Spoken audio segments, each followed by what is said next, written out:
What's going on, everybody? We're back.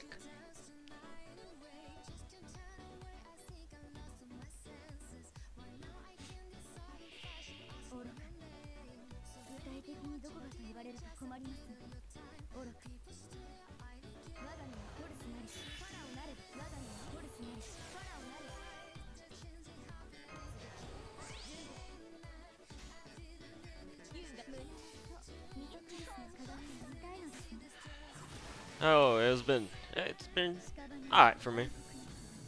Work's been killing me, but we'll ignore that. Outside of it, it's all good. It's all chill. Now goes the farming, just lazy farming, man. It's a rerun. I know we've only got a week on it, but still, it's a rerun. I've already done this before.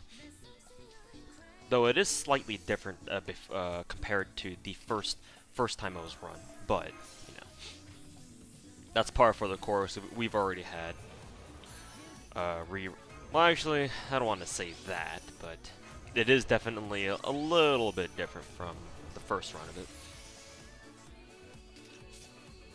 Obviously, the fact that we have all these servants now is kind of helpful.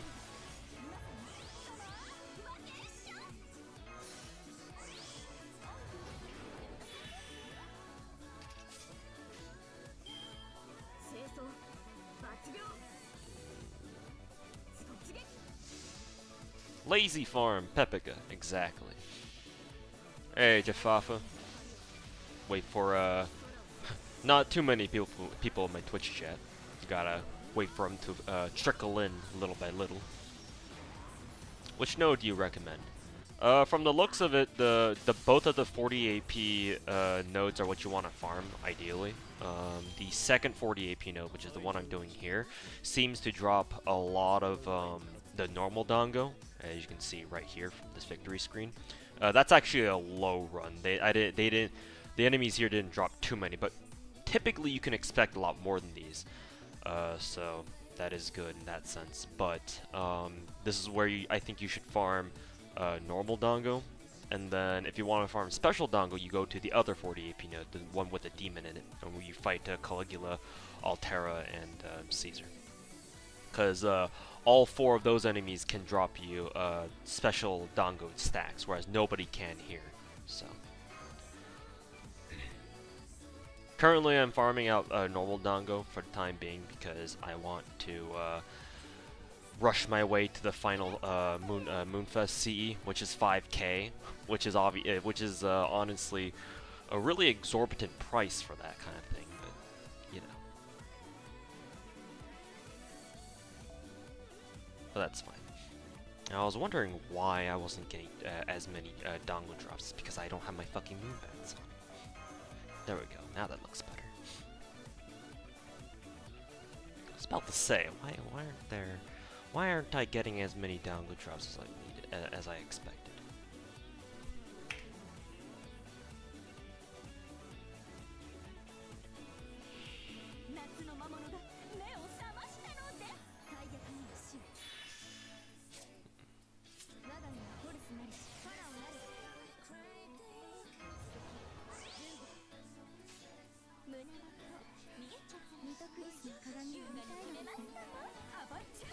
More pages and hearts, please. Well, you won't have long to wait. I believe Shinjuku has a better page node coming up, so you never have to farm at Hyde Park ever again.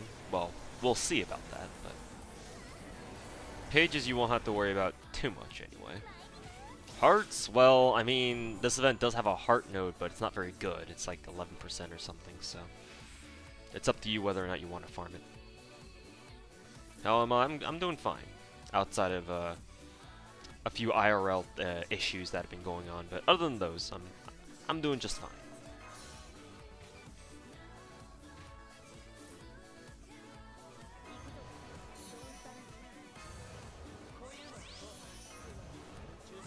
Which material should you prioritize? This banner? What do you mean? You mean this event? That depends. Are you trying to farm out the shop, or are you looking at like these event nodes to see which one you should farm? Because it really depends on your answer. Just your question by itself is very how should I say? It's not specific enough. So if you can like narrow down your question a little bit more, then I think I can be able to. I think I'll be better equipped to answer that or answer your question.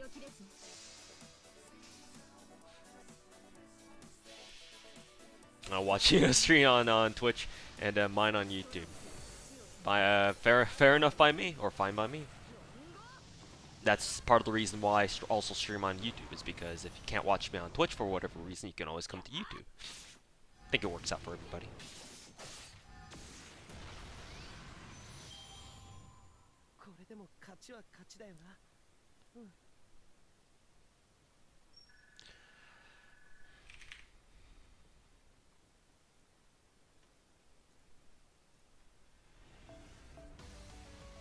Yeah, now those are the stacks I was looking for. With the normal dumplings trading into special dumplings, wouldn't it just be better to overall farm the last node because of the amount of stacks you get consistently? That might be the case actually. I've been actually kind of thinking about that in the back of my head. It's like, since you get so many stacks now with Moonbath, like technically there's probably a chance that you could just, if you have enough Moonbaths, you can just sit in this 40 AP and just keep farming this and just trade in your normal dongo for a special dongo. Like, that could actually be something that you could do. However, that's only possible if, and only if, you're somebody who has access to a lot of Moonbath Cs. For example, because 2 years ago, or not 2 years ago exactly, but a year and a half ago, because I had whaled on the first Moonfest to try to grab Orion, I got a lot of Moonbat Z's out of it. As you can see, I have 2 limit broken ones, so I got 10 copies of them. So in this event, Moonbat CE stack. So if you check their description, it says that they'll increase the amount of dongos per drop, which is referring to their base stack, by 120%. Not just like additional, not just like bonus drops, but it takes the base stack and then multiplies it, which is really nice. And like I said earlier, they stack, so the more Moonbaths you have, the better. This means that for people like me who have a lot of Moonbat Cs, that's just sitting at 40 AP, the Orion 40 AP Dongo node, just sitting there and farming normal Dongo all day, and then trading them in for special Dongo might actually be the way to go. Whereas people who don't have Moonbat Cs, well, I think it's just better to just farm for each stack individually, depending on which one you need more. But again, it all depends. I haven't done like strict testing myself, so this is just, as far as I'm concerned, this is just speculation. But I should really sort by HP now that I think about it. Yeah, I think I'll do that just for this event. Yeah, because Moonbath boosts HP and not attack. Let's do that. No hat. I mean, I'm not really rolling, so nowadays it seems like I reserve the hat for gacha pulls, which is appropriate, I guess. Can you farm out the shot with natural AP? If you have enough bonus CE drops, yeah, I would imagine. I would imagine.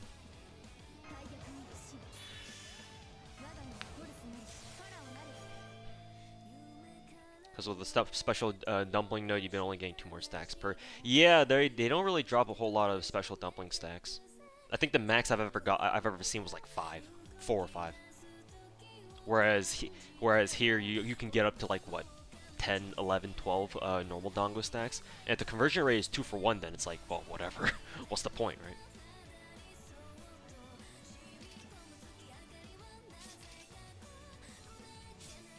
What was I trying to do again?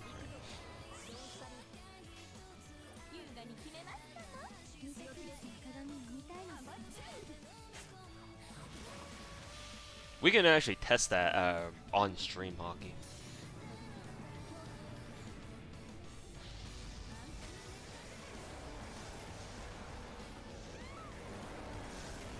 Can she inflict death on them? She can, but it's not reliable. The reason why I'm using Nidorchris is because she can charge her NP to full instantly at level 8 or higher with her second skill.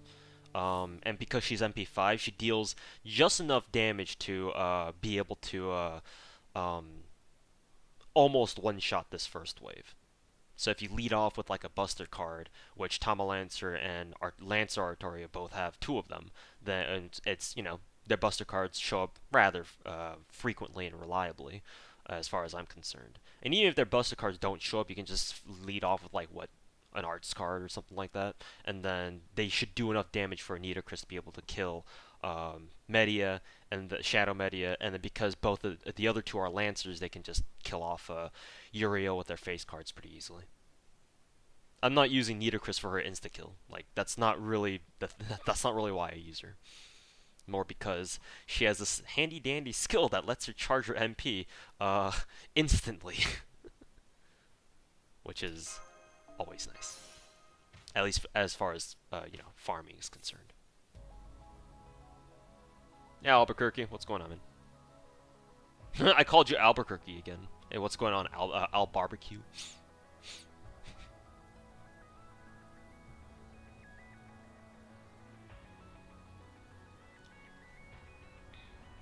What would you farm if you're a new player in this event? The problem with this event is that because it's one of the first events we ever got, specifically it was our second ever event. The problem with this event is that there really isn't anything good to farm. Like, I say that, but I know you can farm hearts, but the rate at which you can farm hearts is not that great, especially considering the fact that when Shinjuku comes out, which is our next singularity, it's gonna have a free quest that basically has the same heart drop rate for like half the AP cost. So that's a thing. Let's see.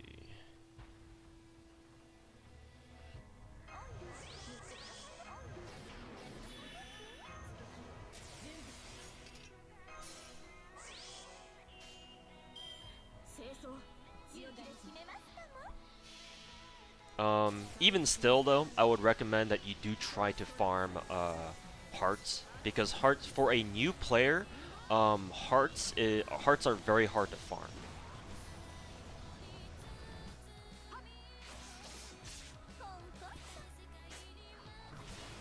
Ooh, nice, got a crit off that. But yeah, I would recommend farming the 40 AP heart node, personally.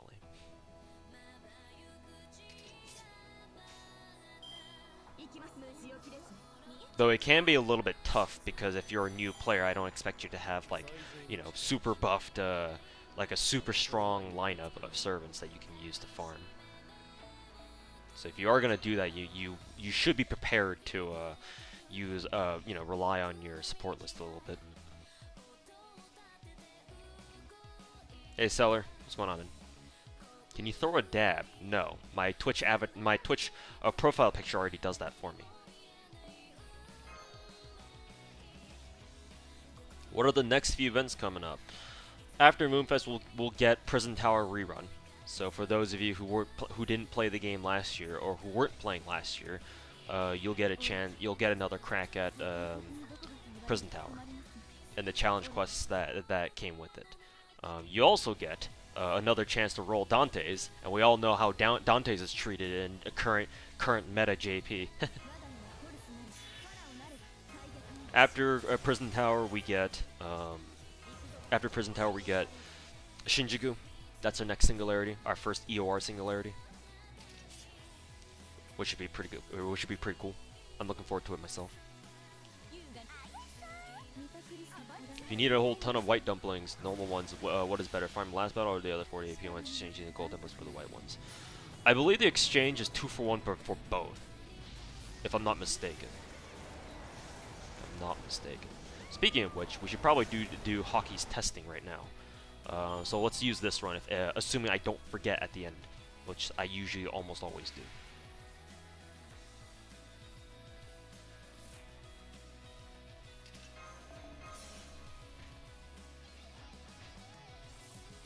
Inefficient speeds, 2-turning.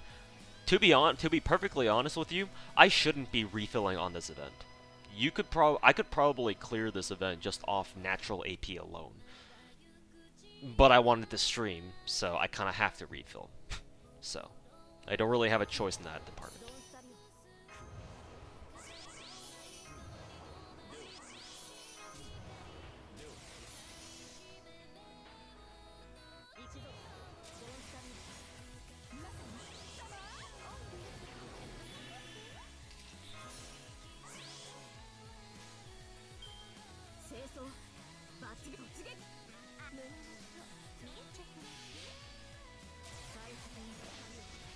Is it worth rolling for Dantes or later on until 2021? If you are trying to prepare for double Scotty memes a year and a half from now, then I would recommend rolling now so that you can space out your rolls, so that you don't have to roll MP5 or MP3 Dantes all at once when next year's summer comes around, which is when he's on Raid Up next, I believe. If you don't care, then don't roll for him at all, because outside of like farming shit, he's still the same as ever. So that would be my advice. So figure out what you want to do, I guess.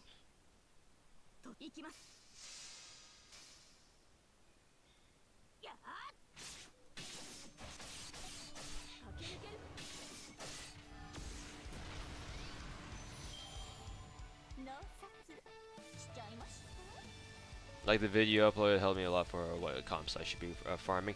I intended my last video to be kind of like a two-in-one, where I would like, you know, the video, I would use it to tell people, you know, just spread the word that, oh, which CE is better, because, you know, obviously a lot of people might be asking that question, right? You know, is Moonbath better to take or is Moonfest better to take? And it's like, well, just looking at the whole picture, if you have Limit Broken Moonbath, then that's the very best thing you can get, followed by Limit Broken Moonfest, followed by regular Moonfest, Moonbath, sorry, then followed by regular Moonfest, and then followed by everything else. But I also kind of intended that to be kind of like a low-key farming team comp video, sort of ish, something like that. I know I'm using a slightly different team here. Actually, no, I think I'm using the same teams here. So, yeah. Alright, so let's actually calculate how much dongo that I got here. So we have 5 stacks of 3. So 24 times 5 is 120. I can do math, I swear. And then we have 29 times 3. So it's 29, so let's round up to 30 and then subtract 3 from that. So it's 93, 87, so plus 87. We got 207. And next we do 38 times 3. We're just gonna have to do it the hard way. 38 times 3, right. I swear I can do math. 114, I think. So from this run, from this sample run, we get 321 dongo, if my quick maths are correct.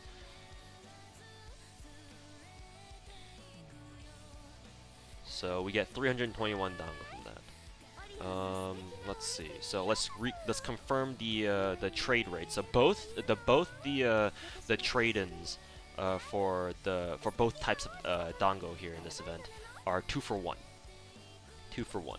So obviously, if we were to trade in that run's worth of dongo, we get what, 321 divided by 2. So we get 160 special dongo. So let's go do a run of the Altera 48 Pino and see what happens then. We'll just have to switch teams for this though. Have you ever missed a login? Nope. I still have my original login streak. I have not missed a day.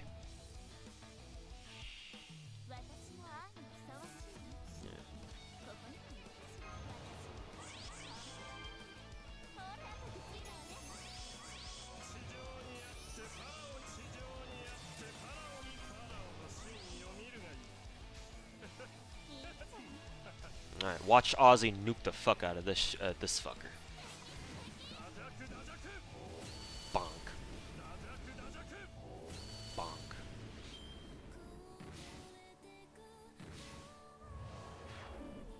Too bad Ozzy doesn't have a some sort of That's my Azur Lane. Too bad Ozzy doesn't have some sort of buster buff skill on it for himself. That will probably be broken as all hell, but whatever. A man can dream.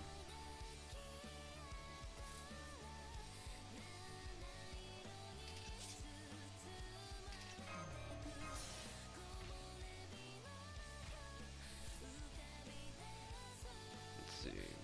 How many tickets does a Prison Tower event? It gives you quite a bit. At least 7 if I'm not mistaken. Because there's at least 6 or 7 challenge quests that are a part of it. One for each day of the event, and then a few extra days at the end, so that people who can't play on one day can have some time to catch up.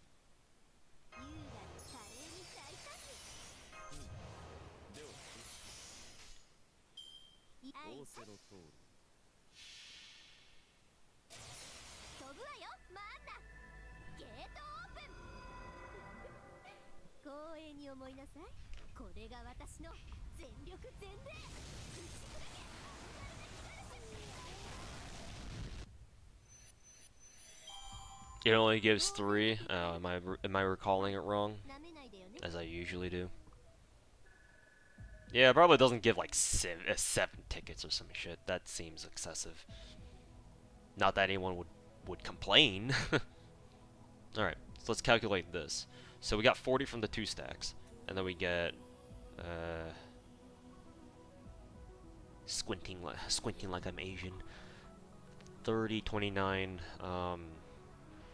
79, and then 79 plus 33, 79, 33, 112. So we get 112 special Dango. So yeah, Hockey, you're right. We might as well just sit here. And this is a good run too. This is like a pretty good run of special Dango when you get 4 drops, or when you get 4 stacks. Like I said, the max I've ever seen was like 4 or 5. So let's assume 5. So yeah, I might as well just sit in Orion 40 AP, just farm special normal Dango and just trade that in. Kick. Hey Lutz, welcome back. Yep, just enjoying the chill farming.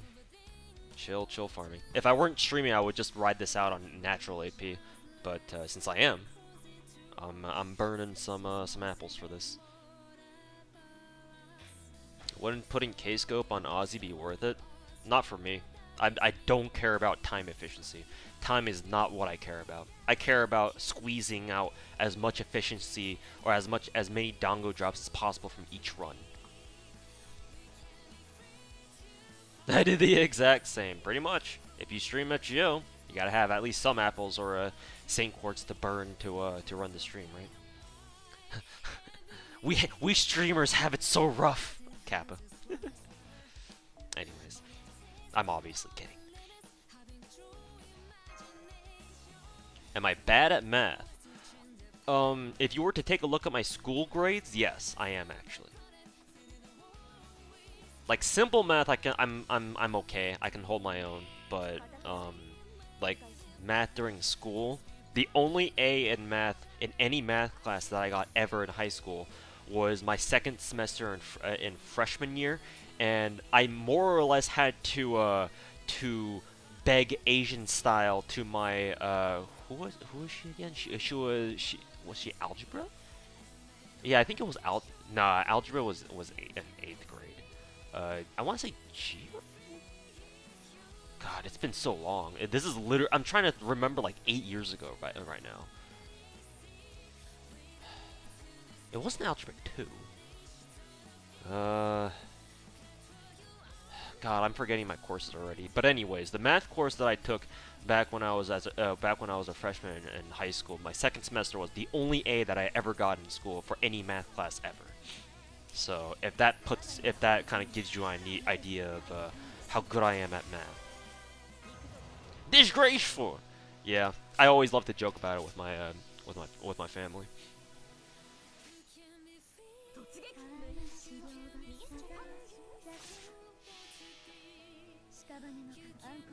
Are there servants who increase drops? Nope, not for this event, which is pretty nice because you can then this way you can just use whatever servant you want. Again, this event was one of the first ones, one of the first events we ever got. So back then things were a lot simpler. You didn't have like servants who boosted drop rates, like event gimmicks and shit like that. It was just all the only gimmick is, hey, look, you've got some CEs that can give you bonus dango. Good luck. Here's a set of event farming nodes. Here's some CEs that if you want to roll for them on gacha. Good luck. Have fun. That was literally it.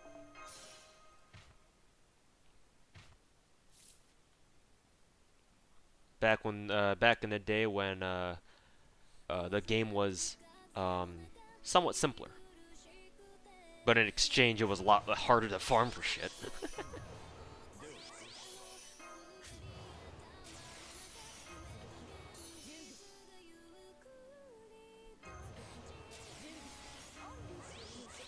Yeah, Burn, welcome back. How's the grinding? Just chill. The grinding as usual.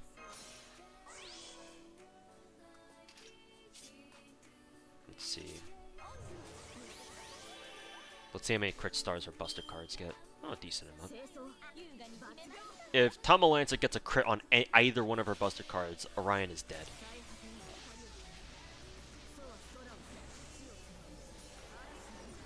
An Asian that's bad at math?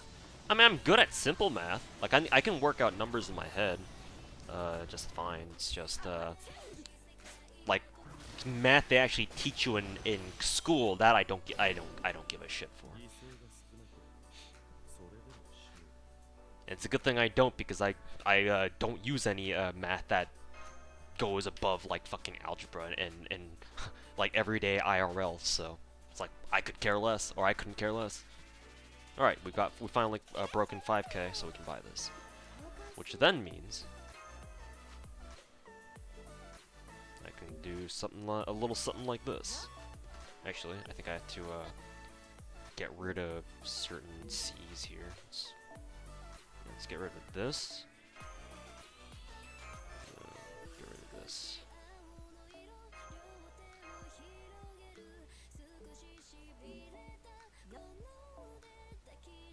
See, event bonus, yes. So we shall do this.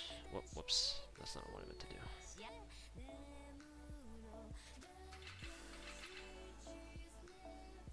Nope, actually, that's the one that's already limit broken. Let's not do that. That's a bad idea.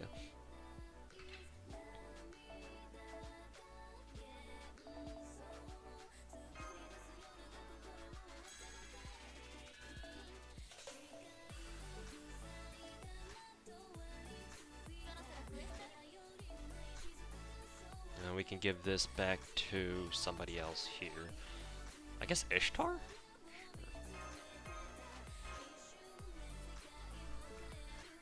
Alright, I'm gonna go back to farming again. Alright, let's see.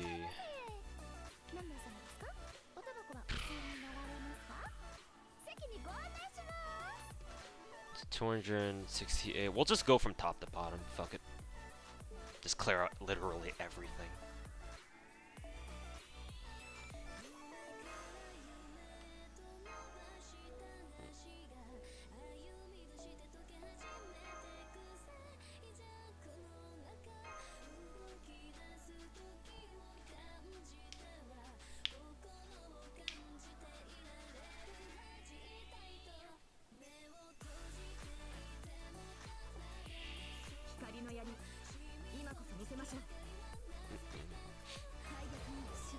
Did I buy out the shop in the original run of this event?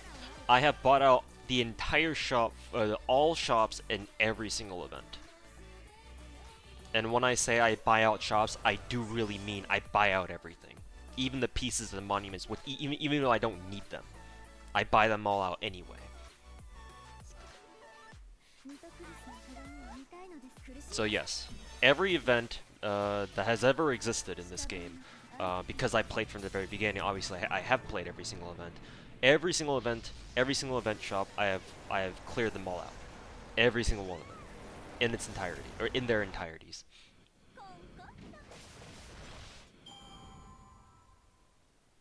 Is the QP rate for Dango's decent? I actually don't know. I haven't checked because obviously I don't really care for QP conversion rates. At some point I will, of course, but now is not that time. So I can't tell you. I don't know. I would hope so. I know quite a few people who could really use the extra TP.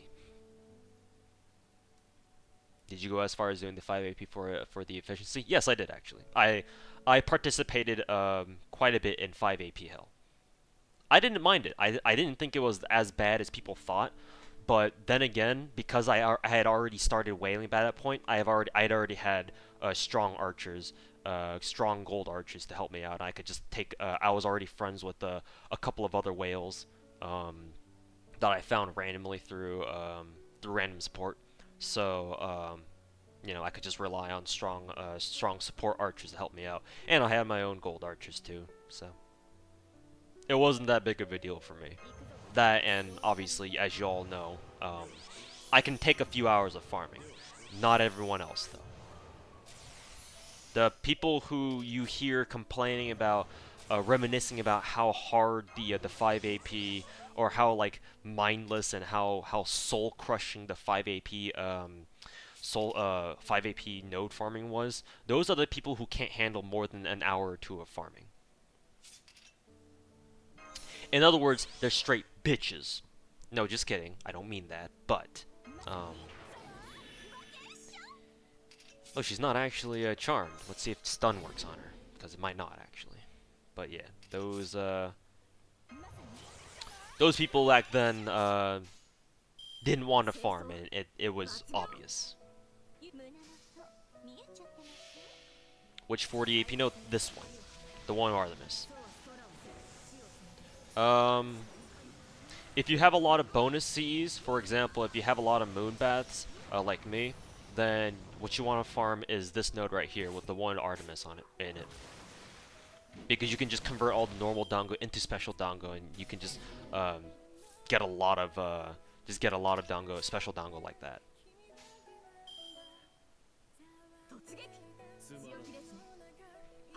What 5 AP node was that? Luca, they changed the nodes, so the what's now the 10 AP node used to be the 5 AP node. That's the one that I'm talking about.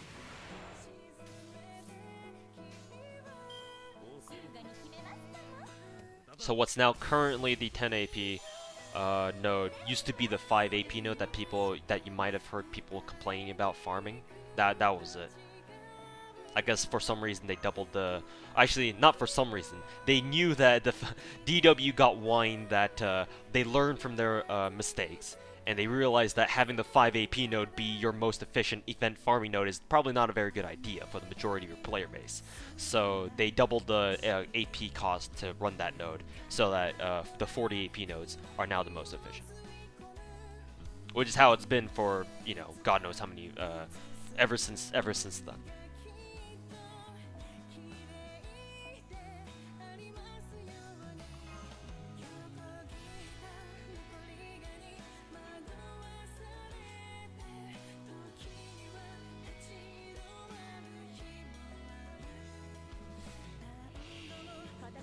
Do you know at which bonus dango bonus that would be worth?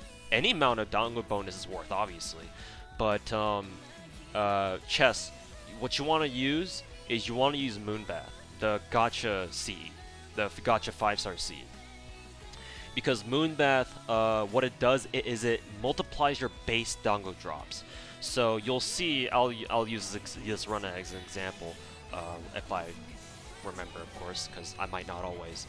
But Moonbath increases your well, I should probably do this to guarantee a kill. Moonbath multiplies your base drop, whereas Moonfest and the other like non-5-star gacha Cs only give bonus drops. So what you're gonna see at the end is that because I have 3 limit broken Moonbaths that I'm taking with me as part of my backline, you're gonna see that the bonus drops, the numbers that come after the plus on the drop screen, those numbers will actually be different from each other depending on the kind of stack they are. So the bigger the stack, the bigger the bonus drop, because I'm taking Moonbaths. You'll see what I mean once I beat up Orion here for like the 15th time or something.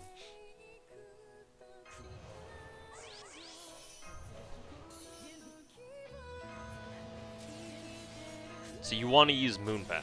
Other than if you don't have Moonbath, you want to use Moonfest because obviously that's your biggest drop bonus outside of Moonbath. However, it gets more complicated because the math works out in such a way that if you have a Limit Broken Moonfest and not a Limit Broken Moonbath, then you're better off taking the Limit Broken Moonfest instead, the Shop Seed, if you have a Limit Broken. But you probably won't want to do that because you want to keep them separate so that you can stack your entire party with it.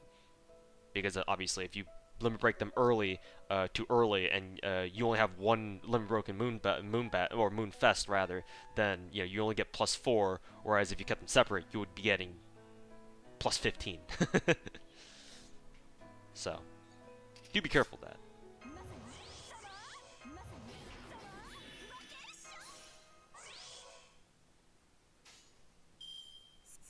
Hopefully Lartoria crits on one of her cards. I don't think she will though. Percentages are not looking so good.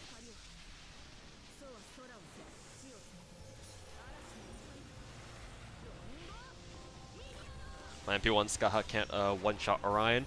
I think she can actually if you give her enough buffs, but obviously, I don't know if you can do that, but because I obviously don't know what your count looks like. Yeah, so I'll show the drop screen is about to come up. So if you can tell, or as you can see, the lowest drops are 3 stacks, and they get a +22 bonus. But the bigger the stack, the better my bonus because I'm bringing Moonbath. Because Moonbath multiplies your base stacks rather than just giving you a flat additional bonus. So the 4 stacks give me a +26 because, like I said, they're multiplying it. Moonbath multiplies the base drop, and then for +6 or ×6 drops, I'm getting +33. Whereas if you have no Moonbats and you only get, and you only take Moonfests and the gacha seeds that aren't Moonbath, the 4-star and the 3-star ones, the drop bonus for every single stack is the same because, like I said, they're straight additive bonuses. I feel like I'm talking about like buff stacks and whatnot.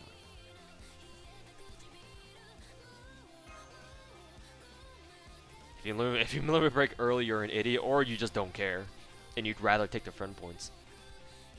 I've seen people limit break early because they don't give a shit. Now, obviously, their farming takes a hit, but if you don't care, then you don't care.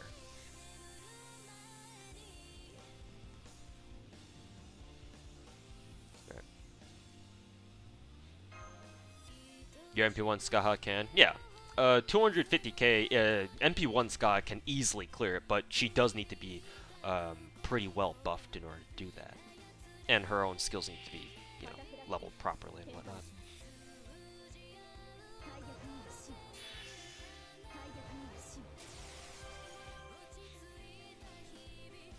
When doing math is easier than farming in an FGO event. I mean, it's not like the math you would have to think about here is all that complicated. It's literally just do some sample runs, add them all up, and then compare the two and see which one's better, or see which what you can do to make your runs more efficient, or which one is more efficient.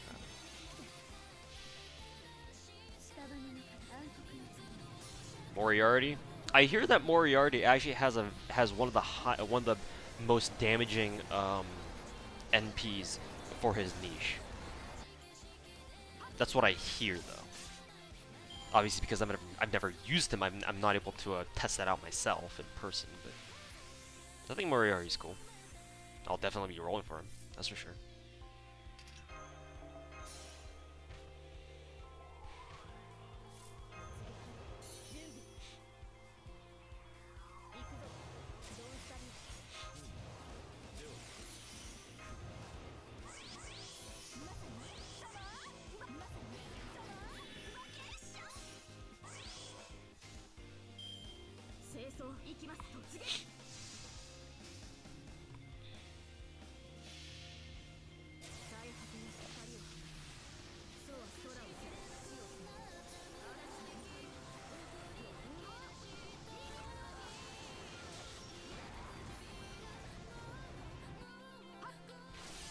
Song name Hailstorm by Felt. Go YouTube it.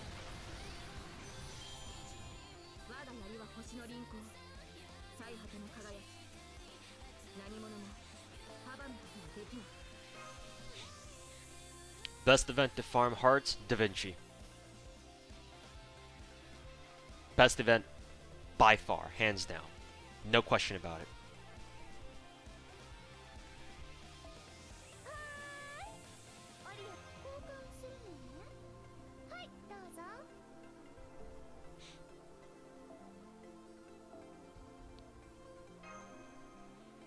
Orion, a shopkeeper, is very nice.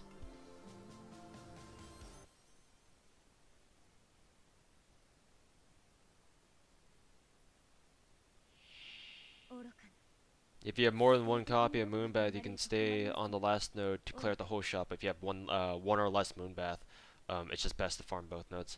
All right, good info to have, Hockey. Thanks for testing it out for us.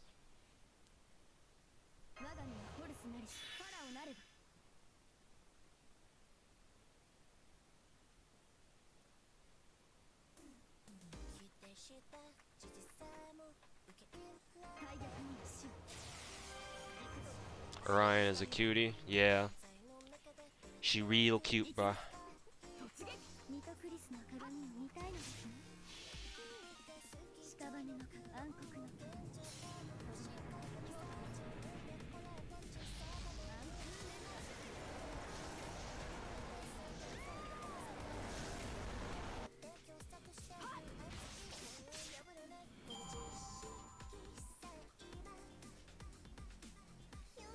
That demerit doesn't look bad on paper with Merlin along with him. If you pair Moriarty with Merlin, once you get Merlin's MP looping going, there's his star consumption literally is irrelevant.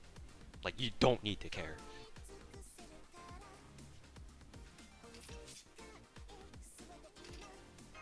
So yeah, Merlin is obviously a very good partner for Moriarty, as he is with pretty much fucking anybody. Any buster meme. Lol. What's the death proc like for Shadow Servants? It's not very good, because I think Shadow Servants are considered like mid-tier bosses. It can happen. You can definitely insta-kill Shadow Servants, it's just not common.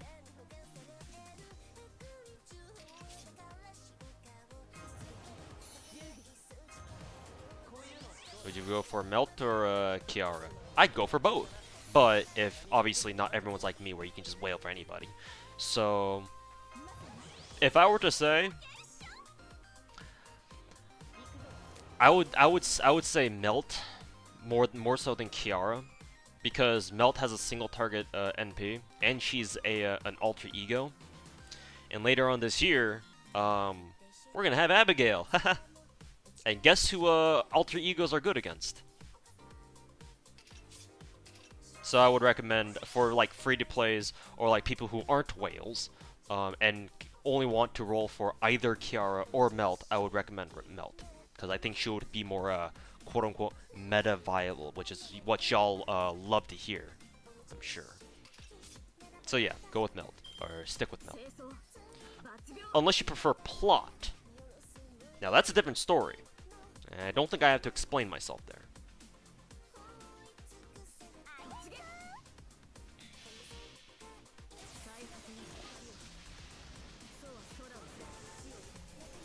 Just use Mecha Ellie. That works too. Mecha Ellie comes out before Salem, right? Pretty sure she does. Because Salem was like December, and then obviously Mecha Ellie is Halloween. So yeah.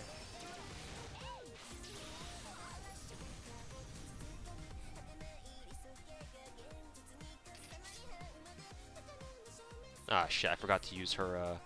I forgot to use Tamalancer's second skill. Rip. That's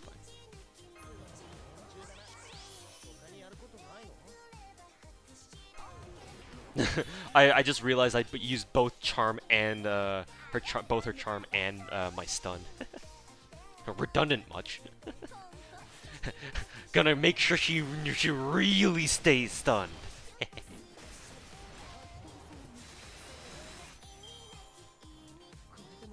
Roll for Suzuka? Yes.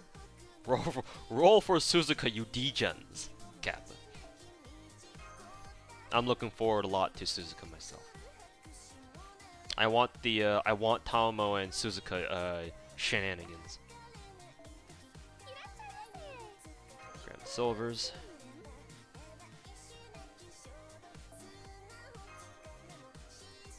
I didn't three turn. Not really interested in 3-turning this event. It's just a rerun, and I'll literally like 2 more hours of this, and I'll be done with how many drops I'm getting per run.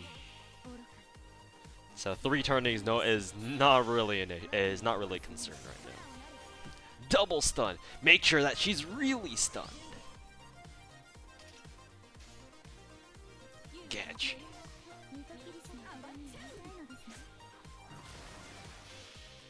Plot clap. Herc animation update. Yeah, it'll come with Agartha, I believe, which should be later on in the middle of the year, if I'm not mistaken.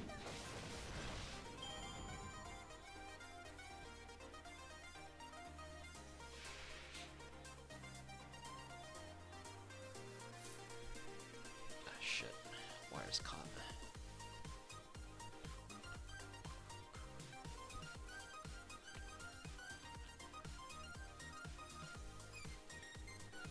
Oh, and also, someone asked me. I meant to answer this question, but I forgot, like I always do. But someone in my YouTube chat asked me. I think his name was Chris something. I don't know if you're still in my chat, but he asked me why my settings look so good, like which device I'm playing on. I'm playing on an iPad 6th gen, as you can see right here in the camera. Playing on a tablet. So hopefully that answers your question. Of course, if he's still here in chat. Will you be streaming the bosses of EOR, or just gonna make meme videos like in Camelot? Now that I've read all the way, all the singularities so far, I took a weekend to read through all the stories, all the singularities up until this point. So now I'm all caught up. So with EOR, I can actually maybe stream that, like stream me going through the entire singularity, rather than just doing it off stream like I usually do. I could definitely do that. I could probably make like meme vids on certain battles of the singularity. If that ever happens, then obviously I won't stream for those. I won't stream those, but yeah, you'll know. I haven't decided what I want to do yet exactly.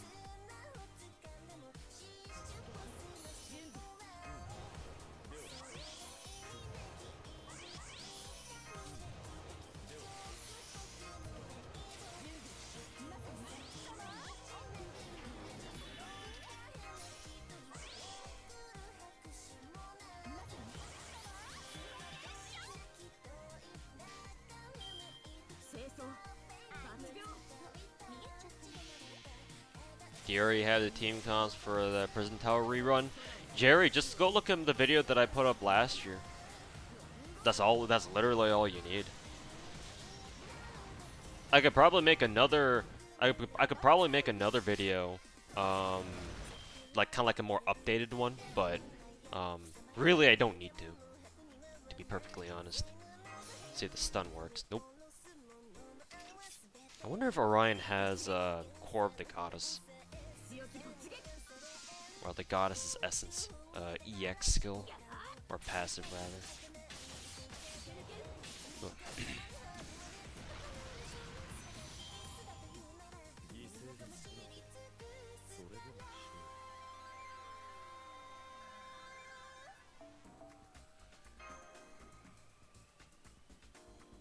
Why is everyone spamming F in my YouTube chat? Did my YouTube stream die? Cause I didn't drop any frames, so that is not my fault.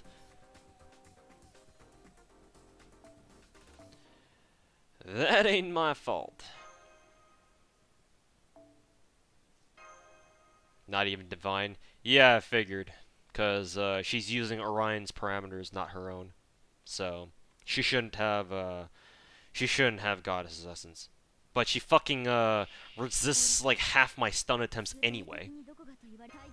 because the game loves bullshitting RNG like it usually does.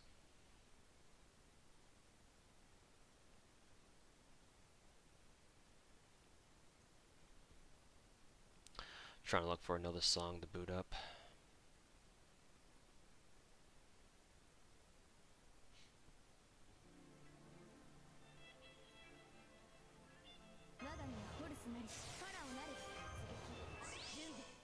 Oh, for you're pressing F for Romani. Ah, okay, I see.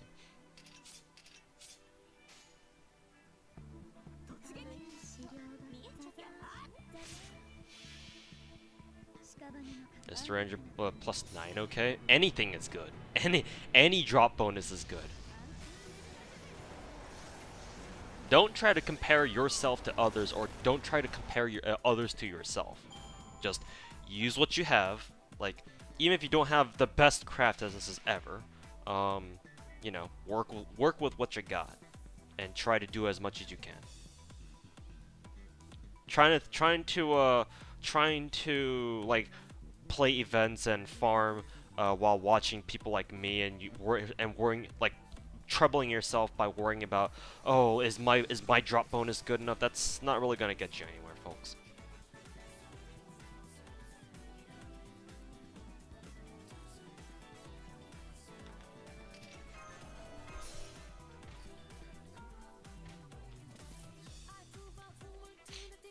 Does drop chance increase dumplings? Drop chance? There's no CE that boosts drop chance. This is not like Halloween or some of the or like K&K. That's not how this works. It's only the base. It only multiplies your base drop stack. There's no chance here.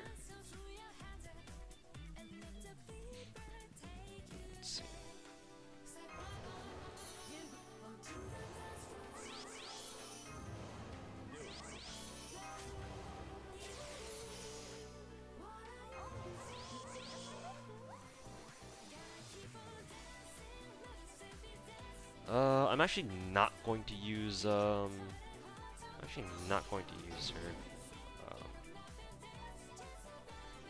the hell is texting me? Hold on, give me a second. What the fuck? Must be one of my friends.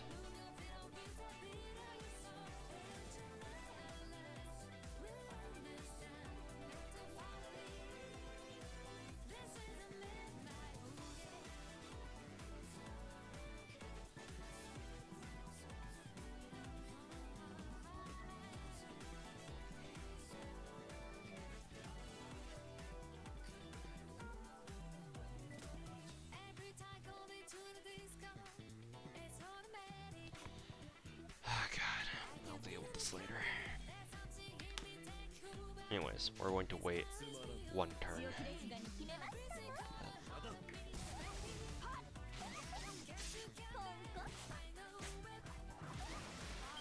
Yeah, like I'm sure that I'm not really, you know, I don't really sound very convincing. Hey, Void Risen, welcome back to your stream. I know I'm not sounding very convincing when I'm like fucking 2 or 3 turning everything with like SSR servants out the fucking ass, but like, truth be told, like, if you cut away all the bullshit, just do the best that you can with what you have.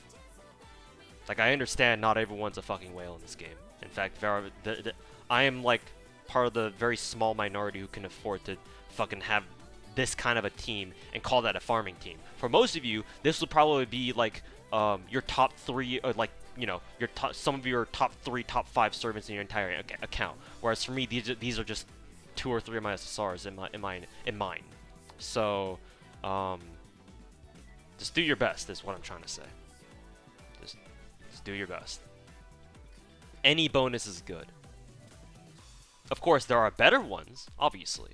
And if you have a way to, you know, reach better, drop bonuses or whatever, then yeah, you should obviously always try to work towards them. But you know, it's not gonna do you any good to sit here watching someone like me stream, watch a whale like me stream, and kind of think to yourself, why can't I have like a plus 33 fucking bonus? So that's not really gonna help at all, I don't think.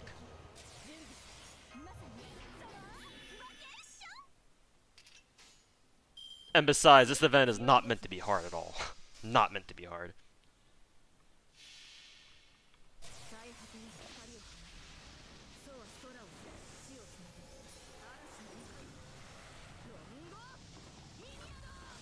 I have better things to do than push phone buttons all day. And also, I think you missed the first half of my statement. Are you talking to me? This seems like a very aggressive statement there. I don't know. I don't know if I said anything to tick you off, but yeah.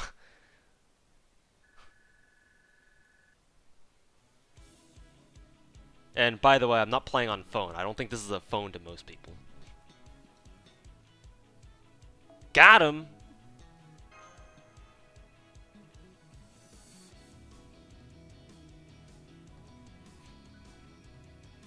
You're talking to someone. Okay. Because I have this problem with people in my stream. Not necessarily with them, but sometimes I look over at chat and I see someone saying something, and because it's my stream chat, right? I think they're talking to me. Whereas in reality, they're really just talking to someone else. So, I think a good way to avoid that is if you like ping, like you press the @ key and then ping someone like that to make sure that I know that you're talking to someone else, not me. Sorry for the misunderstanding. It happens a lot. You're not the only one that I misunderstood.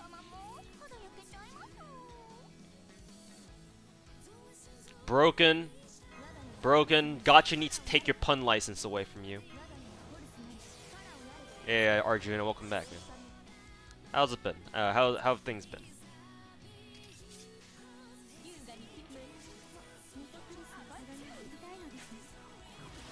What do you think of Karna, Waver, Arash, Merlin, Maven, Plug Suit? Whatever, unpriced pocket, whatever works, man. If that's the best team that you can come up with, and that's a reliable, that's a reliable and as efficient of a team that you can make, then sure, fuck it, use it. If it works, it works. That's all that should matter. Even if you do have to press a lot of buttons.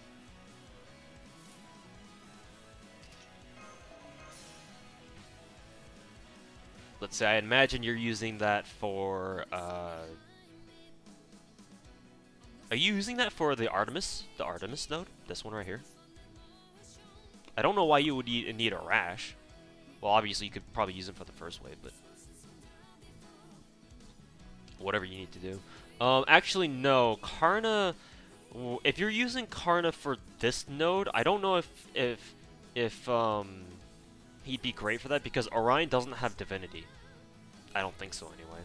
I can actually fact check that. Orion. Let's see, Orion. I don't think you have Divinity. Yeah, Orion doesn't have Divinity. Artemis does, but she's not she's not using her own parameters here. Don't bring Karna for this. Don't bring Karna for this node. His bonus damage does not apply. So you're gonna have to use someone else. Isn't the 50 AP node best for plain dumplings? We don't have a 50 AP node in this event, Arash. We only have two 40 APs.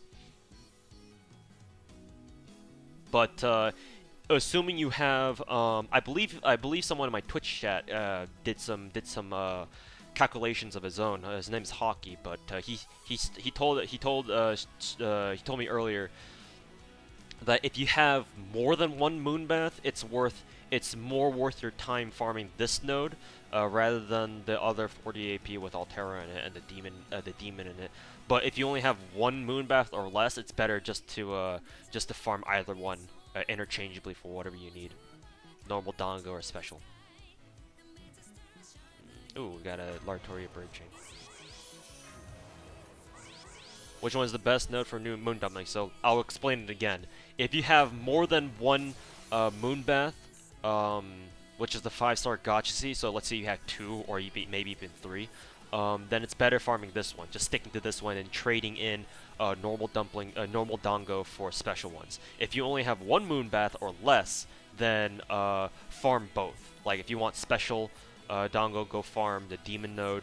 If you want like just normal dango, come here to farm the Artemis node.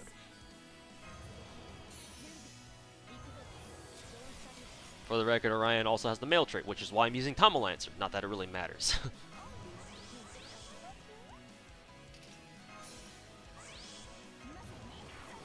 I guess she punches the bear. More or less. I mean, let's just say Tomolancer has some godlike aim to be able to kick the nuts of a teddy bear.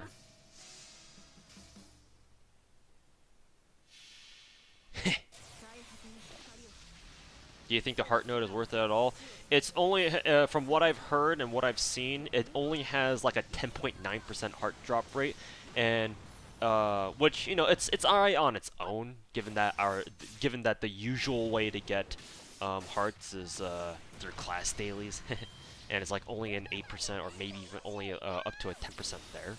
But I would tell you it's not worth, because we're gonna have our next singularity is going to be Shinjuku, and there's a free quest that's for like 21 or 22 AP that basically has the same heart drop rate.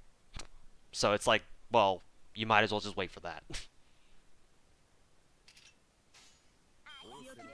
May as well. What's the drop chance on the Void's Dust? From what I can tell, it's not very good. It's not very good. You might as well just stick with Charlotte in America.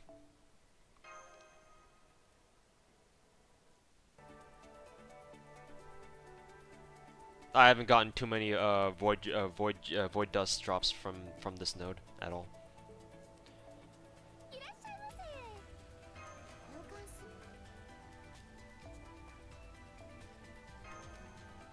Is the Shinjuku heart node good?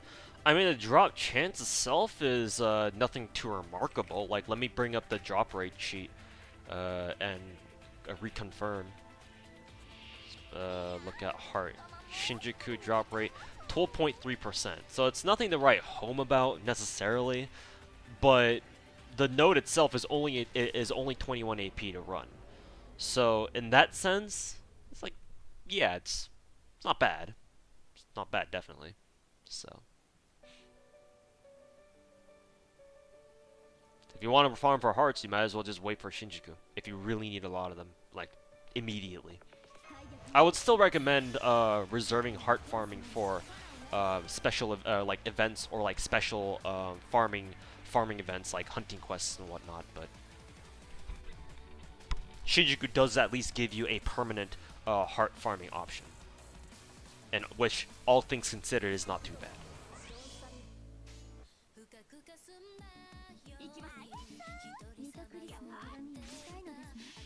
Oh, this must be the new Felt song. Shit. I like it already.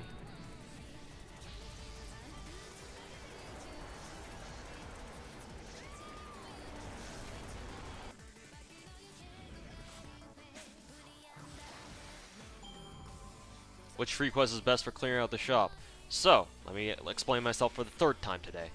If you have one or more moon, or if you have, no, sorry, more than one moon bath, so two or more moon bath CEs, the 5-star gacha CE, then you might as well stay on the Artemis 40 AP node for the entire event, because if you do that, you're gonna get more, you're gonna get enough special normal dango so that you can just trade in your normal dango for special dango, because the conversion rate is only 2 for 1. So at that point, you might as well stay here and just farm normal dango and get more special dango than you would actually farming out the demon 40 AP node for it.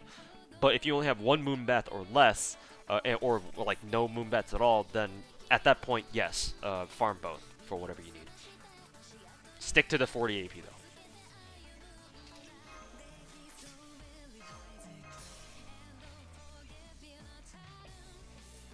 Do whales attract other whales on their friends list? Yes, actually. Yes, they do. Unless you're a whale who doesn't care for adding other whales, and instead you're the, what I like to call the charity whales, where they just add a whole bunch of plebs. I know a few whales like that. They don't really add too many other whales, but instead they stack their friends list with like a ton of plebs.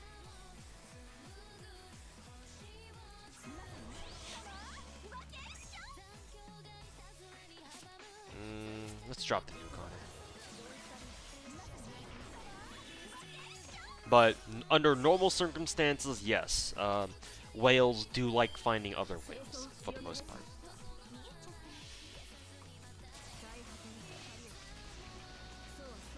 Especially farming whales like me. Especially. Because, you know, if you're for example, a farming whale like me, really appreciates a friends list that's full of other, other whales with strong accounts, because I can take their strong farming servants and, you know, just use them to help me farm, and then the feeling is mutual, right? I can put up my servants for them, and they put up their servants for me. So yes, in most cases, whales do try to look for other whales, unless, like I said, you're one of those charity whales.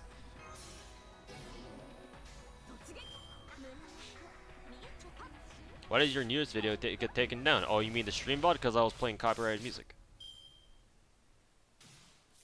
That always happens, though. Shouldn't be a surprise by this point.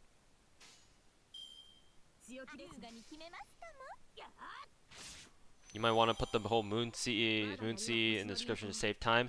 That would imply that people actually bother reading this description to my stream.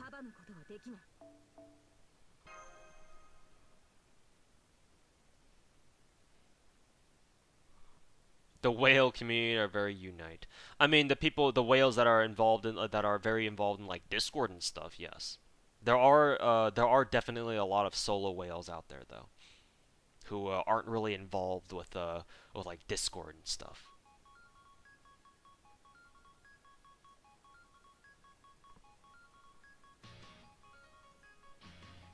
At least normally. Refresh my friends list.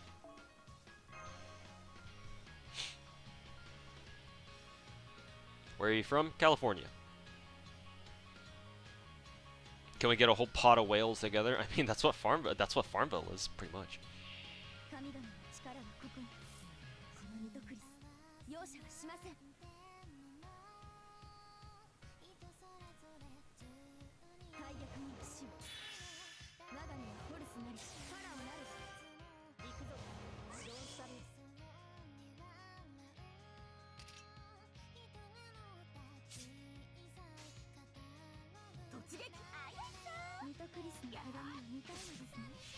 I don't know about being in the whale category. It's kind of surreal being in the category of those guys. You get used to it. You get used to it. Don't let it get to you. You get used to it eventually.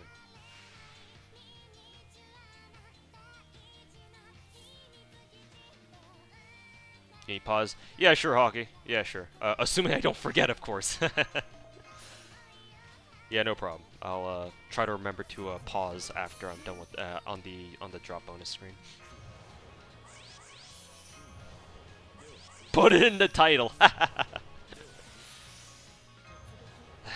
Now that's big brain thinking right there.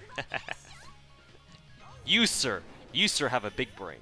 200 IQ. No, 300 IQ. Put it in the title. I like it. Is that ironic to get King Arthur when pulling Memeland? To some, perhaps. Can you one-turn this node? If my Lancer Artillery... One turn? No. But two turn, yes. But that requires RNG with this particular team. I will need to get a Buster Brave Chain for Lancer Artillery if she wants to one-turn this wave right here. Let's see if AQQ works on is enough to finish off Orion. Yes, it is, especially with that crit. Meant to. Yeah, this team can two-turn. Because the first wave is consistent. All I need to do is just make sure that the face cards kill. But for the second turn, either I would need to... So there are two ways for my current team here that I'm using right now to one turn the second wave of this node, basically one turn Orion. The first way is if I end the first wave by killing the Shadow Uriel with one of Tom Lance's quick cards, because Tom Lance's quick card on Anchor generates like 12 to 15 crit stars depending on our star gen RNG, and then once I get those crit stars, I need to have Lancer Artoria's cards not only absorb them, but on a Brave Chain, but also actually crit on them because they're not guaranteed crits. Either that, or the more reliable way, but still heavily RNG, is if I get a Lancer Artoria Buster Brave Chain. If I get that, then yes, it's almost a guaranteed one turn. But those are two very specific instances, and obviously I don't get them a whole lot.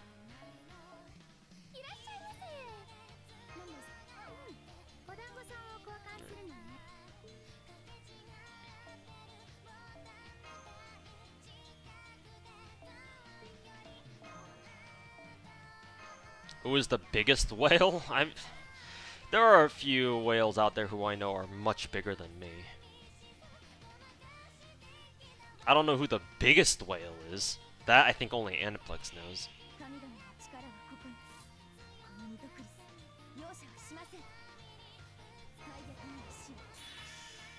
Running on 3 hours of sleep for the past couple... Hey look! Hockey! I forgot again! I did warn you though. Alright. Now I have to really remember to not forget, because if I forget a second time in a row, I'll be a huge fucking asshole. But yeah. I would ask chat to help me remember, but obviously, not really feasible. Wow, Tom Lancer almost didn't kill there. Are you late? About an hour late, but not really. At least I wouldn't think so.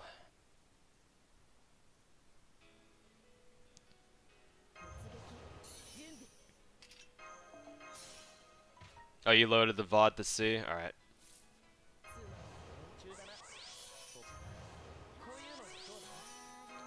I will pause at the end of this one if I remember, but I will still pause.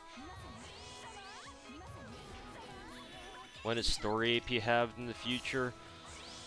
I don't know actually. I don't know when our next story half AP story is. I assume we'll probably get one before Shinjuku, like as a kind of a build up, but nothing's set in stone as of right now.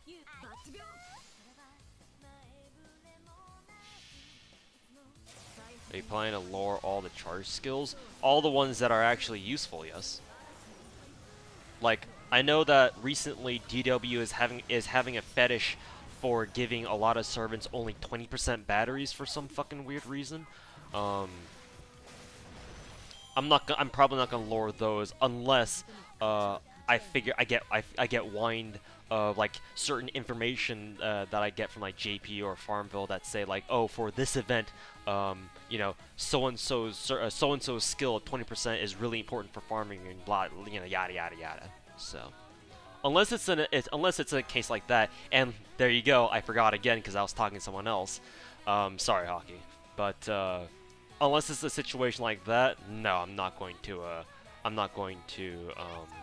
lure every single charge skill because some of them are only 20%, and to me that's not useful enough. It needs to be at least 30, and I need to have prior knowledge that they actually work or that they're actually going to be used.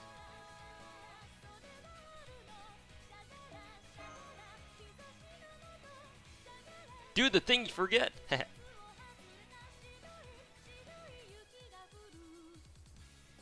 I remembered a second too late because my finger had already tapped the. I actually remembered, but by that point, muscle memory already forced me to tap the skip button. So, rip. Does this mean you lure Astolfo? Actually, yes, because he has a 50% battery. Like, no meme. Like, I will unironically lure Astolfo's third skill when he gets his buff. How much of a farmer do you think Artoria will be when she gets her charge? According to Rex, the JP whale, he thinks that Saba is now the best farming saber. Because before it used to be Mordred, because Mordred was the only SSR saber in the game with a charge skill of any kind. Oh, actually no, I take that back. Proto Arthur has one, but it's only 20%. Like, you know, like I keep complaining. But Mordred is 30, so that made her very useful for farming setups because you have, you know, a waiver exists. Now that Saba has that same buff now of having a 30% charge, now she's better because Mordred doesn't have any party buff skills with Charisma, whereas Saba does. And she still has Mana Burst, so Saba basically kicks Mordred off the throne of best farming SSR Saber.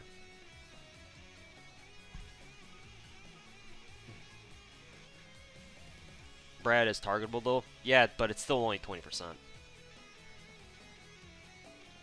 Like, most of the time, 20% charge skills are just not good enough, unfortunately.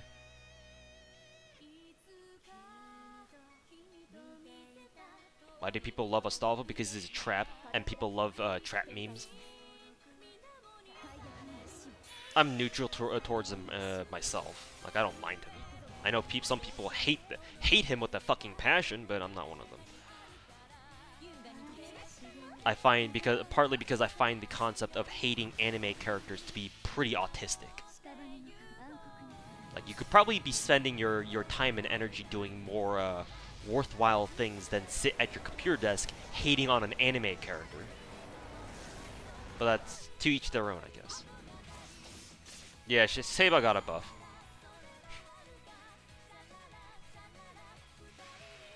They finally did buff her fucking instinct. Not in the way that I had hoped, but hey, I guess it doesn't matter.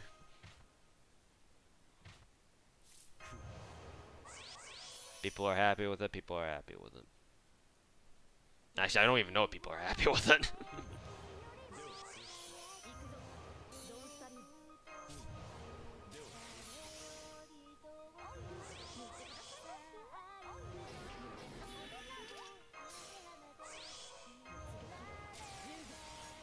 I'm not gonna use God's Metamorphosis. Meanwhile, Karna stuck with 21% MP charge. Yeah, 25% MP charge is really annoying because 25% charge is an extremely awkward number. It's DW literally trolled all the farmers in the game with a 25%. Like, literally, they probably only did that because they realized that a lot of people have limit broken imaginary element. The poor man's K-scope. So they were like, "Hey, we'll help out the plebs by giving Karna and Arjuna a 25% battery. That'll help them out, right?"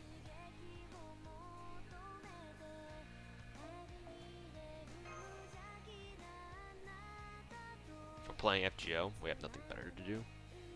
I mean, you're not wrong, but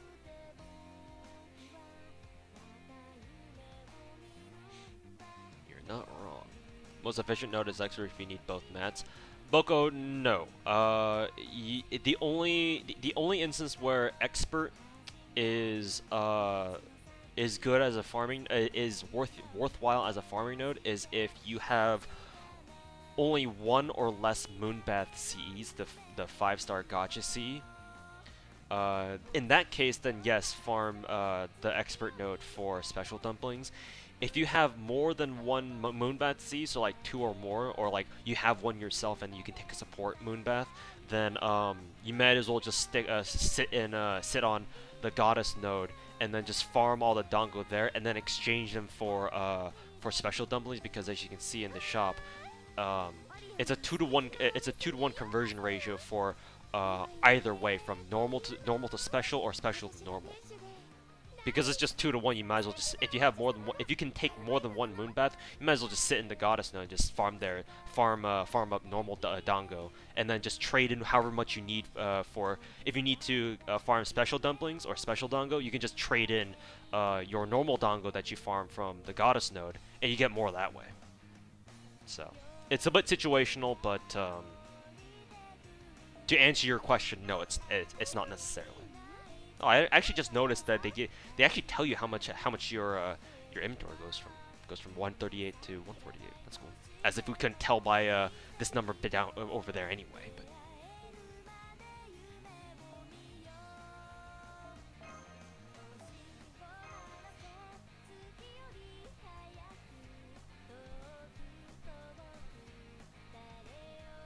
Karna buff from 25 to 50%. That would be like the buff of the year. Because Karna is actually, theoretically, he is actually a very good farming servant because he's got Mana Burst Flame, which is a multiplicative buff because it gives him both Buster and MP damage, which is very good, which is very nice. And he's AoE, and he has Anti-Divine, and there's a lot of farming nodes out there that have Divine Servants as, like, you know, wave 3 enemies. So if Karna ever got a 50% buff, he will be one of the top farming servants in the game, I would think. Certainly one of the best farming lancers, that's for fucking sure. Like, in certain situations, he would be much better than Lancer Artaria for sure, just because of his anti-divine buff. But as it stands, 25% battery is really fucking awkward, and it's no bueno. He's been doing, I didn't need to use that skill now, but whatever. He's been farming expert just for more hearts. I mean, that's fine. That's fine. It's just that it's just that I do want you to be aware that you can farm hearts in Shinjuku, which is coming up soon. So.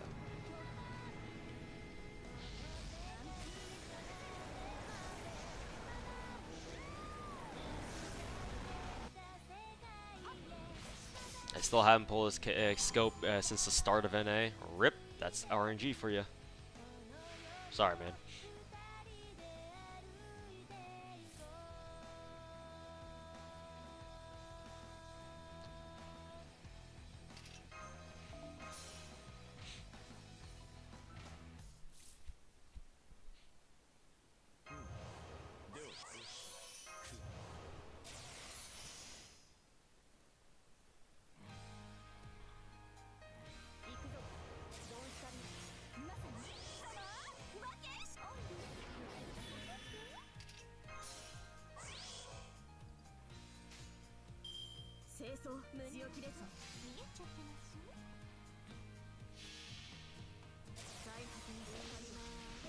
%, battery is very rare, but it's easier to work with than 25.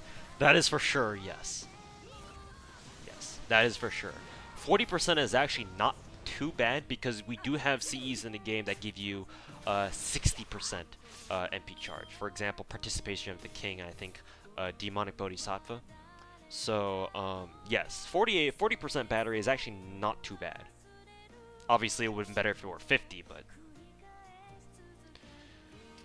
better than fucking 25% and 20%, yes.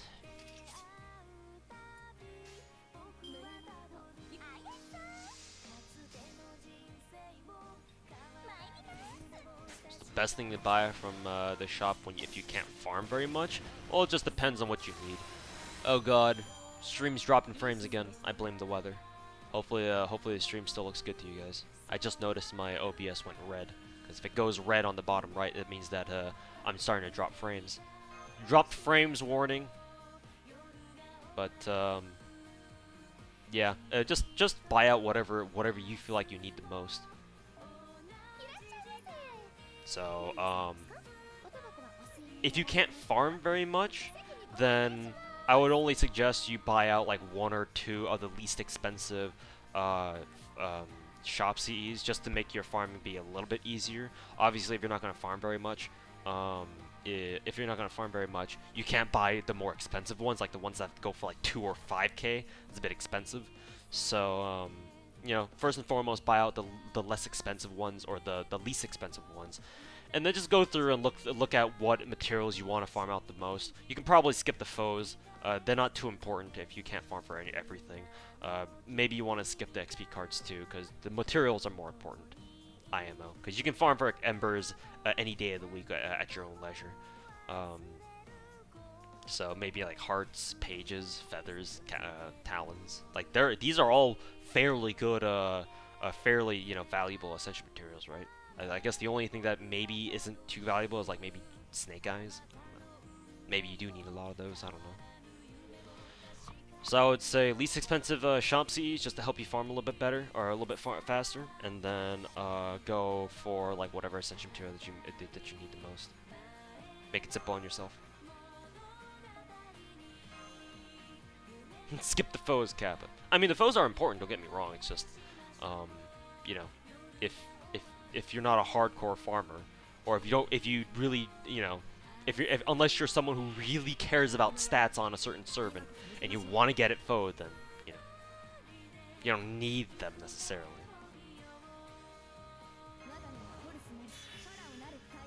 Is there a list of 4 or 5 stars servants that can spook you? Yes, in fact, you can actually take a look at the list in game. I can show you after this, if I don't forget, like I always do. Again, apologies to Hockey for being an ass and always forgetting.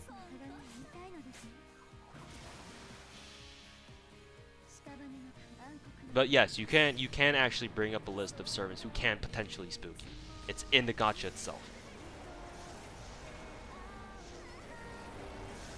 Just hope for CE drops. Yeah, at a fucking 2% drop rate, which is actually pretty good.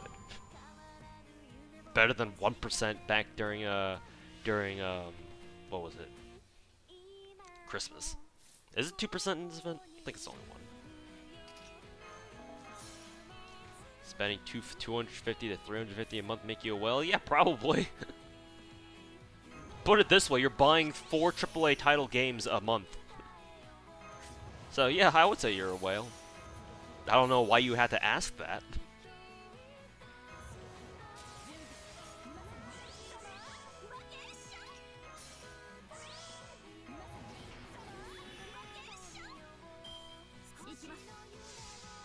No worries, Franker Z. God.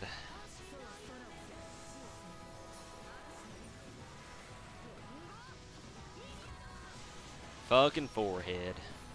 Forehouse.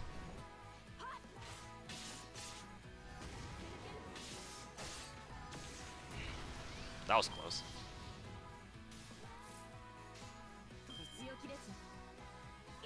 Bop. Yeah, I don't have the 4HE AD yeah, because it's Franker Z.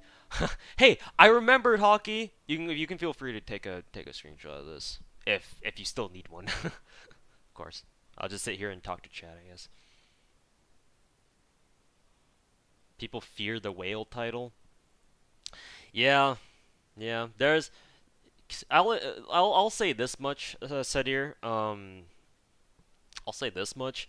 In the West, in like Western cultures like America, Europe, and stuff like that. Of course, I don't live in Europe, so I don't know how European people feel about like you know, European gacha players feel about like whales and shit. But definitely in America and like I guess North America as a whole, there is definitely an anti-whale stigma. Like people generally don't like the idea that you're paying to get content in a game, which is why people in general like you know, just in the gaming industry and gaming, like, you know, sphere in general, people hate the DLC system. At least the more vocal ones who complain about it all the time on like Twitter and shit. Like people don't like DLC because they don't like the idea of you having to buy a $60 game and then paying another $40 for all the DLC that'll come with it. I'm referring to COD specifically, but not just COD, but any game that has like DLC, additional DLC attached to it. gacha games have the excuse that they're free, so they're free to play, right? But obviously they have to monetize it somehow. So the gacha system exists to make money, to make the games money. Um, so that kind of stigma, that kind of like feeling, kind of carries over because like I said earlier, people here generally don't like the idea uh, of you being able to, or someone being able to pay money to get, for example, in FGO's case, to get an SSR, like a super rare and super powerful servant that, if you're just a free-to-play, you literally might only have like one chance at getting them with like one multi, and if you don't get them, you're basically done. Whereas if you pay money, you can just keep, you're theoretically guaranteed to get that servant or that unit or character or whatever the game might be, as long as you just pay enough money. So people generally don't like that. It leaves a bad taste in a lot of people's mouths. All right. Thanks. All right, no problem. I would feel a little bit bad if I ended the stream constantly forgetting to let you take a screenshot.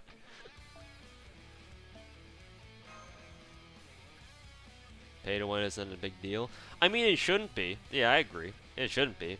For games like FGO, it's a single-player game, so it's like literally you're only benefiting yourself, and you're not necessarily detrimenting other people by playing this game and paying for it. I have played pay-to-win games. I know what pay-to-win is like. This game is not pay-to-win. It can't be, just off the nature of it alone. It literally can't. Yet some people insist that if you're a whale, you're paying to win in this game. Thanks, NHN and Reddit. But yeah.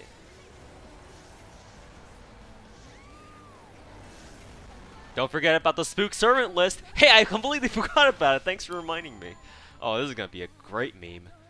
But yeah, it's yeah. As long as it's not super predatory. It's 0.7% drop rates. Yeah, what was it about predatory business models again? Cap.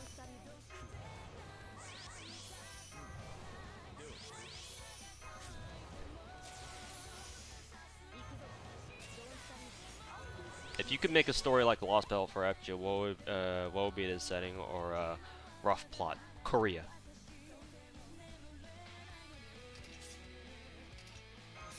For some reason, Type Moon is really insistent on not including any Korean characters or settings or potential servants or the like. I can kind of understand why, but as a Korean myself, it would be kind of cool to see someone of my culture to be included in there somewhere. But will that ever happen? No. Pay to lose. Hey, now you're thinking. Now you're thinking. Galaxy Brain. That's what you got. That's what you got. Galaxy Brains.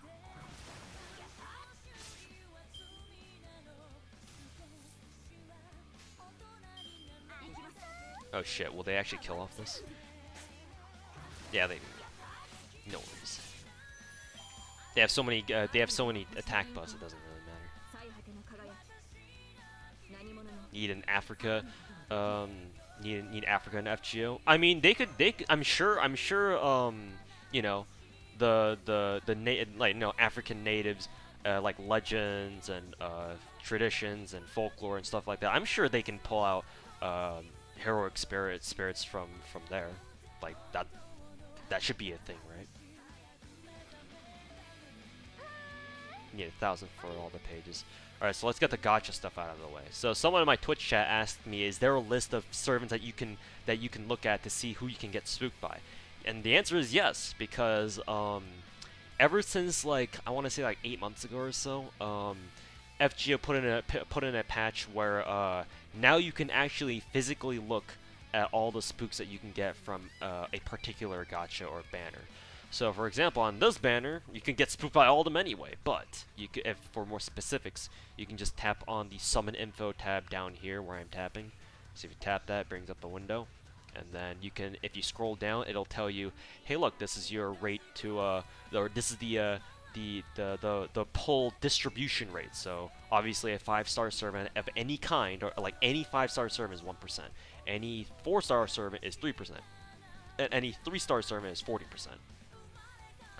And any 5-star CE is 4%, any 4-star CE is 12%, and any 3-star CE is also 40%, just like 3-star servants. And then on a banner, because obviously a banner typically has a rate up, you'll see the servants. They'll list the servants up top here who are on rate up, and these are their rate up drop rates. So obviously Orion is on a rate up with 0.7%. That's a standard. Marie is 1.2, and Steno is also 1.2 because they're sharing the same rate up. If there were only one or the other, then their individual drop rate up would be higher. But in this case, because they're sharing rate up, they're both 1.2%. Ushi and Jinka, I don't know how to pronounce her name right, are both 4% overall. And then if you look down here, it also tells you the drop rate for the CEs as well. So 2.8% for Moonbath, which is the rate up CE. And then below that, here's where you can see all the spooks in the game. All the spooks, all the potential CEs that you can get outside of the event CEs. And down here, it also, I guess, nicely enough, the game even lists you all the servants in the game that you can't summon because they're limited. So obviously, you can take a look at all the limited servants here who are not available because they're limited, and so they're not available. God, I love being redundant. But yeah, it lists every single servant who's been in the game, who's been on rate up in the game, but obviously it says unavailable to remind you that you can't pull your favorite waifu or husbando, Kappa. You know people can't read. I know people can't read, but I mean that's why I'm explaining this in the first place. But I'm Broken. I know that you're from Farmville, and a lot of people from Farmville don't understand the concept that not everyone is a whale in this game, but I do. So I try to not be a stereotypical Farmville dipshit, and I try to explain things to people. Obviously, I don't do the best job at it, but I try my best. Do you have a favorite illustrator in this game? I don't know, actually. I don't really have a problem with anyone's art. Not even Florence's, not even Parvati's.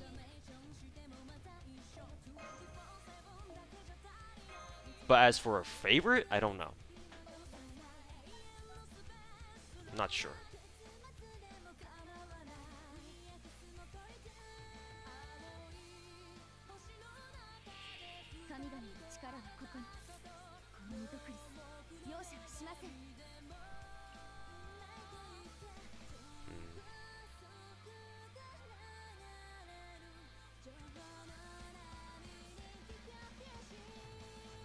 Sorry, I'm managing Azur Lane dailies at the moment. Give me a sec.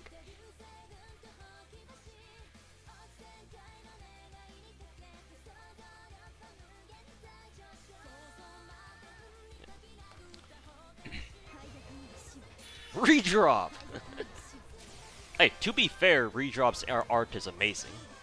And I'm glad they're memes. For farming purposes, are lures on waivers defense crit necessary? No, not really. They are not necessary.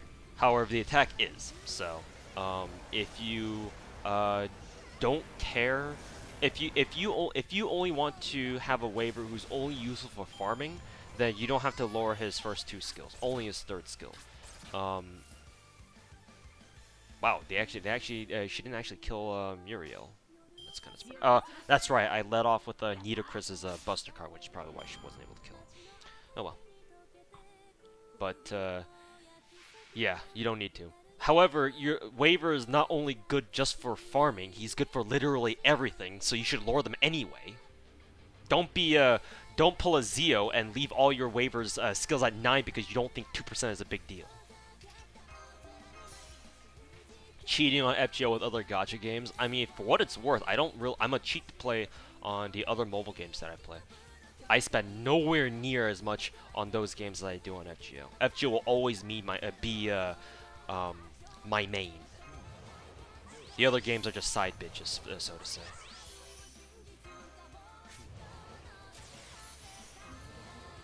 Okay, normal AP flow, nat AP, clear out shop. If you have enough drop bonuses, yes, I would imagine. I think you should refill like very lightly. Like, don't refill too hard. Don't do what I'm doing, because this is not necessary. But like, you know, like maybe every other day, like use one golden apple just to make sure that you can get everything. Unless you don't care and you don't care to clear out shopping. You only want to get the things that you want to get. Like, obviously you don't have to clear out the pieces and monuments. Like, who the hell needs those nowadays? Unless you just started the game, then in which case, yes, you do need those. But typically, if you've been playing the game for a little bit, then you don't need the pieces of monuments at all. I wouldn't think, anyway. So yeah, for the most part, natural AP gen, assuming you have enough drop bonuses, should be able to carry you through. At least that's what I would think. It's not cheating if you aren't wailing for them. Nah, I don't whale at all in those other games. I'm basically a very small dolphin in those games. You're debating if you want to give Mordred's pedigree skill a lore.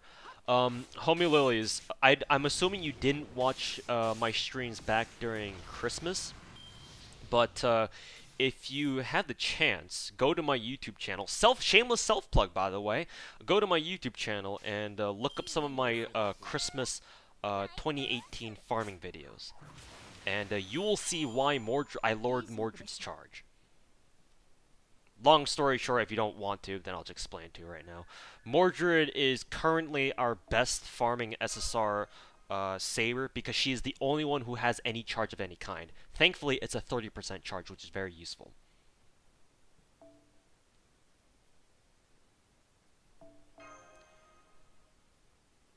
%30 charge is actually very important. Since it combos with Waver's skills quite well, assuming you give her a C that starts off with 50% MP charge. That is, yeah, with that assumption.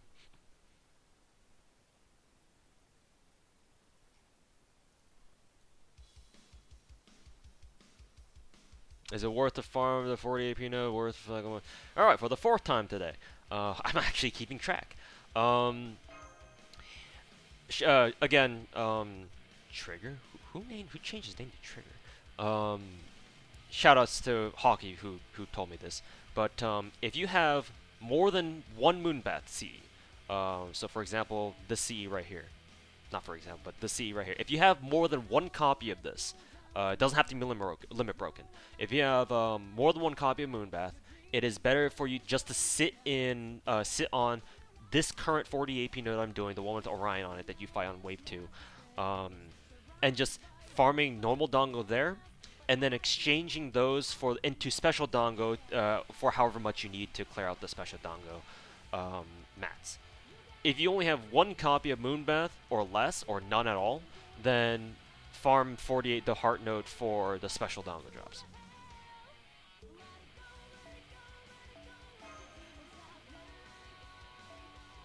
Where are my supports who have limit broken Moonbath?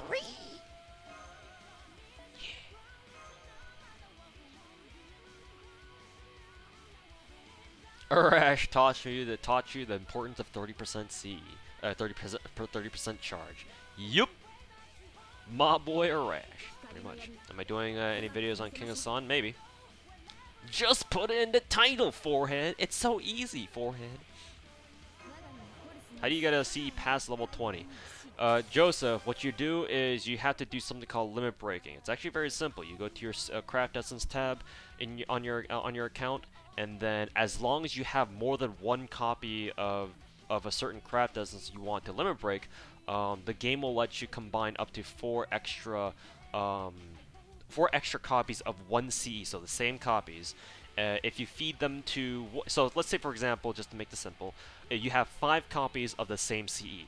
you combine 4 of them, or you take one and then you combine, or you combine the other 4 into that first one. That's called limit breaking, and it'll increase your CE's max level. That's how you do it. Hopefully that wasn't too complicated. I have a bad habit of overcomplicating my explanations, but yeah, that's what you want to do. Just as a side note, though, certain CEs you should prefer to keep separate until you have more than enough. Like, for example, K-scope. Why do I ignore you? I can't look at everyone's comment at once, man. I'm trying to do a better job of paying attention to my Twitch chat. Because my Twitch chat is not very active, because a lot of my Twitch viewers know that I pay more attention to my YouTube chat. So I want to try to fix that. So I'm trying to pay attention to both at the same time, with, you know, equal attention. Play combat arms? No. Notice me, senpai. I'm trying. I'm trying. I'm trying.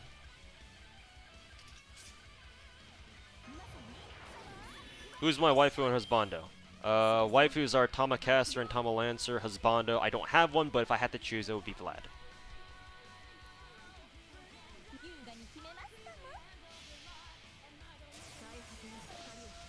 You missed being raided by Fino in Twitch chat. Was I actually raided by Fino? Yes, I was.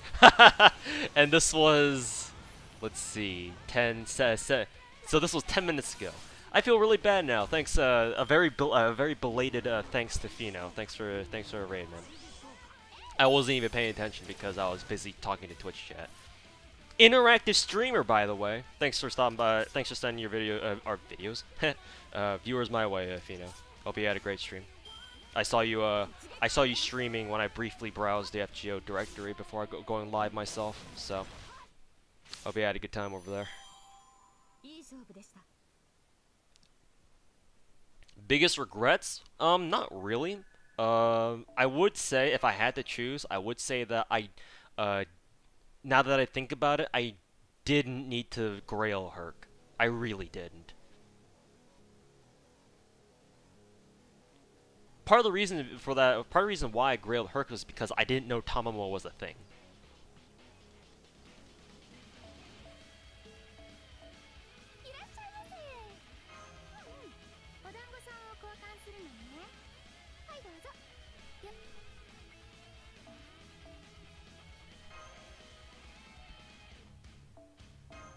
But even still, I don't feel too bad, because now that I have Media Lily grailed to max, I'm actually okay with it, because it's kind of I find it kind of funny how it works out that I have both Herc and Media Lily max grailed. So I'm okay with it. Doesn't really bother me too much.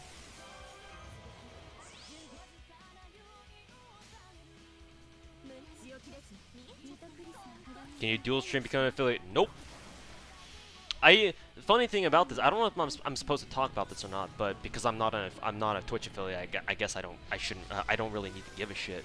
But I actually did get emails from Twitch partnership or like affiliate, like I guess admins, and they actually sent me emails saying like, oh, we've noticed you streaming on Twitch quite a bit, and we noticed that you've been doing a good job streaming regularly. Good joke. And you've been getting a decent number of viewers. How does a Twitch affiliate sound? I'm like, well, it sounds great, obviously, but I asked them, can I, just to make, I had kind of already known because X0, I asked X0 about this before, who already told me beforehand, but I figured just to make sure I would ask the Twitch admins this, but I asked them, like, is it possible for me to get affiliate while streaming to another streaming platform, i.e. or e.g. YouTube? And they said basically, long TLDR, they said no. They even added, we don't mind if you stream to other streaming platforms, just you can't do it at the same time when you stream to Twitch. So in other words, no. So I was like, yeah, okay, no. Sorry. Fuck your affiliate. I don't need it. Not interested. I didn't actually tell them to fuck off, but pretty much what I did was, as soon as they sent me the response email of saying like, no, you can't, and once I read it, I was like, yeah, whatever. I didn't respond back to them ever again after that. Like, nope.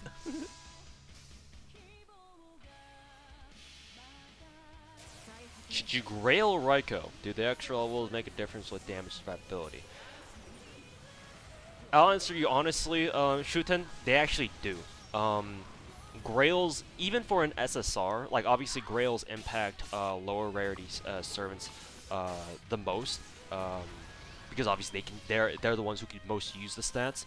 But even for SSRs, they heavily benefit them because just because of the way this game calculates damages. Typically speaking, like just on average, if you Grail an SSR from 90 to 100, which is the max, they typically get like an additional 1,000 points in attack or something like that, right? That extra 1,000 is extremely crucial because that extra 1,000 means that your servant could potentially do like tens of thousands of extra damage with their NP. Potentially.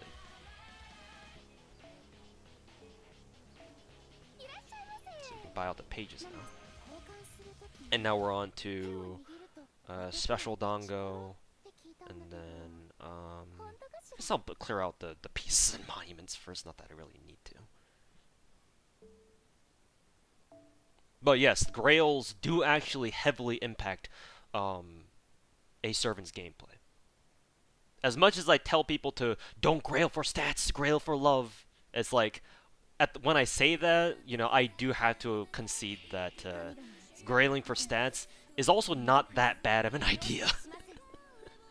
It's really not. I mean, you gave me the example of Grailing Raikou, which is kind of strange. Shuten Grailing Raikou? What is it? What timeline do we live in? But there's another Twitch streamer by the name of X020, you might know of him, who did Grail his own Raikou for stats. Because she's a really good farming servant under the right conditions. So, take that for what you will, I guess. So, I guess it's up to you to make the call.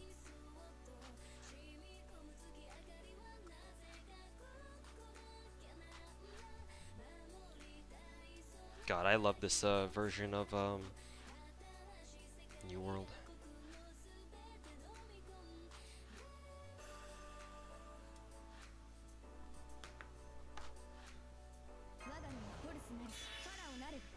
Literally nothing needs the extra. Yeah, you don't need it.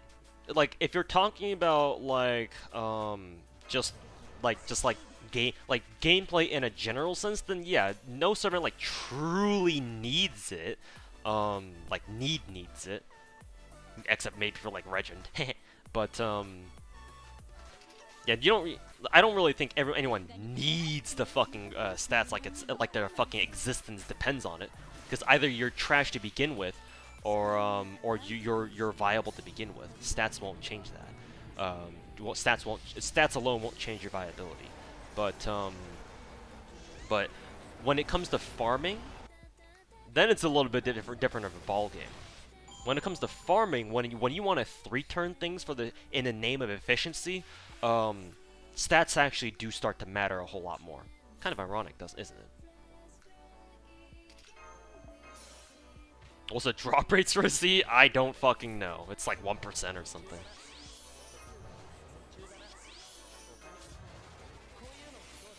Should you Grail support casters? Only if you really like them. You don't need to.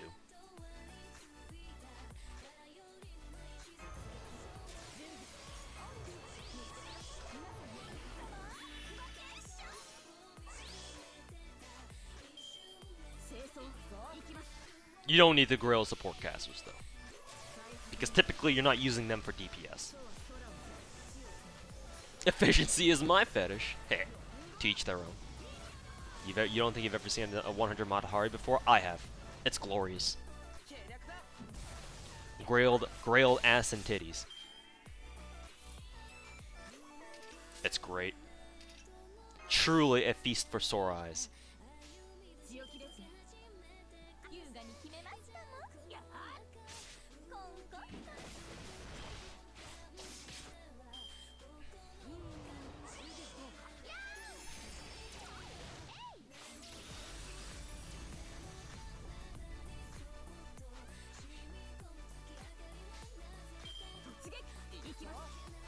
Save grails for Paul Bunyan, Kappa. Hey look, as soon as I say, I don't know how good the drop rate for the CE is, I get one! Kappa. Confirm streamer luck. Sorry boys, I'll take this CE from you guys. Which stage is this? The 40 AP on, the last 40 AP. The goddess rank. It's not like I really need it, though.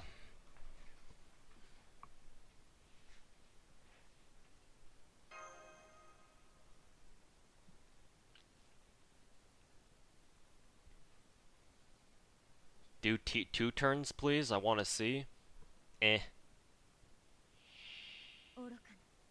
Pretty sure you would need to take double waiver for this. Yeah, pretty sure you need to take double waiver for this. Double waiver, so you can charge Tom Lancer to full. Yeah, you would have to do something like that. So instead of Lancer Oratoria, you would take, like I said, you would take double waiver. Nidochris can wipe the first wave with double waiver buff, or with 1 waiver buff and Tom Lancer's attack buff and whatnot. Hell, even double waiver.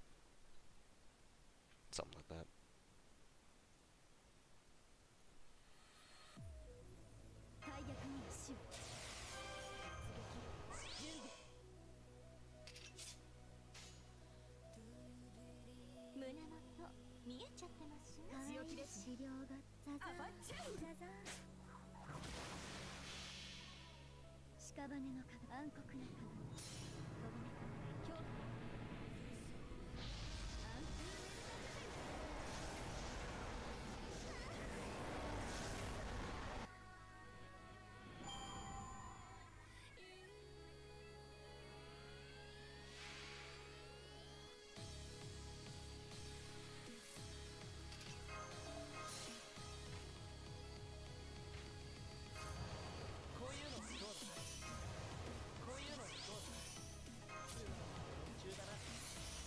Is Angry Boy literally that bad?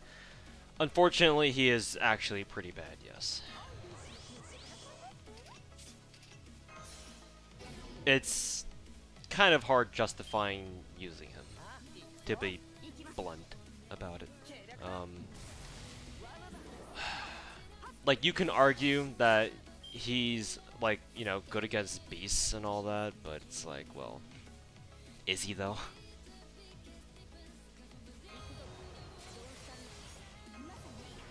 Hey Tycho, welcome to the stream, man.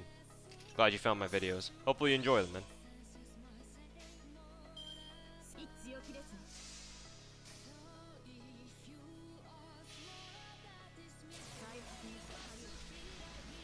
Try using his quick buff that he doesn't have on NA. Dante's next raid of this month, he should be, yes. Hey Warren, welcome back to the stream. Or welcome to the stream. Why don't I use Skaha instead? Because she's max banned.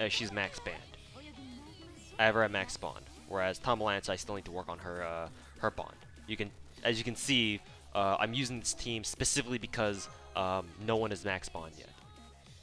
However, if I wanted to degen max degen efficiency 2-turn this wave, then I could probably take double waiver and just use Tom Lance to blow up Artemis.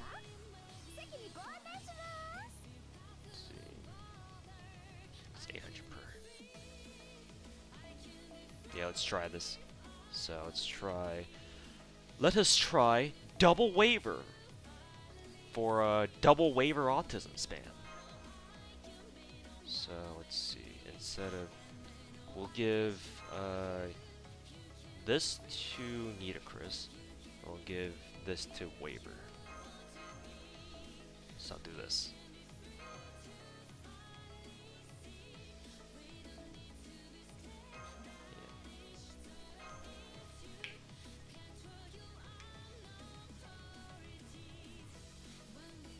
Hydration bot! Bots hydration hydration bot's back. Drink! Drink, Strimmer!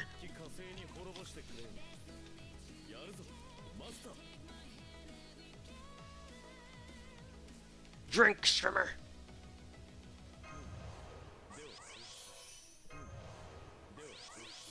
May as well do the charging in the beginning.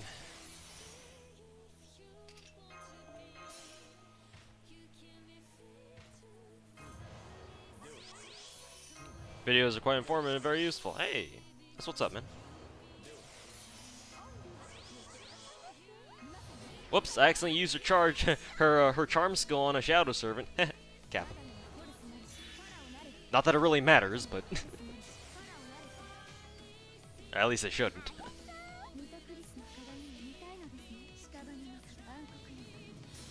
Surprised you don't have Nito maxed out? Are you talking to me?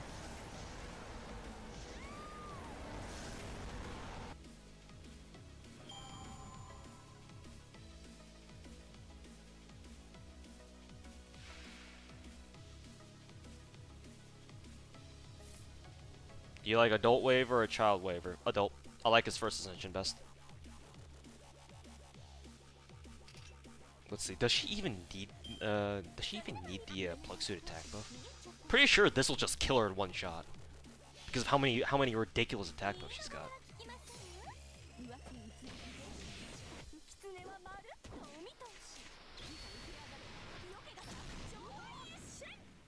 Oh no, it didn't actually one shot. Heh, debated. So yeah, that's a one turn, or that's a two turn. But yeah. When do we get more Chaos Claws? Talons? Isn't there Talons in the shop right now? Like 10? Besides, we already have a very good Talon node in America. You just go farm there if you need more.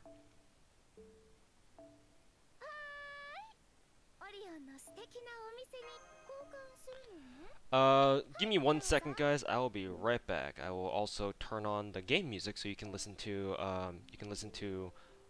Orion's shop music, which I think is very nice.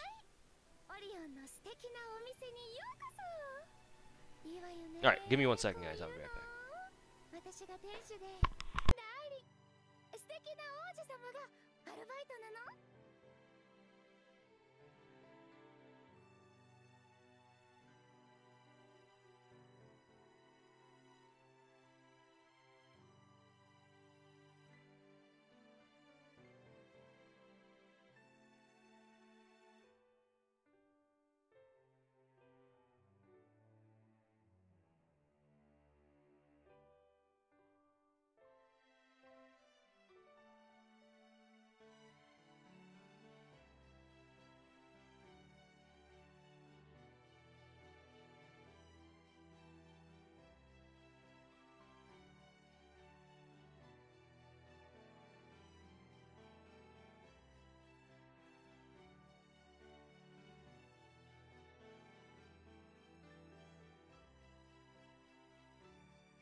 All right, boys. Something came up, so I'll be AFK for like 10-15 minutes, give or take. So stay put. I'll be right back.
All right, finally we're back.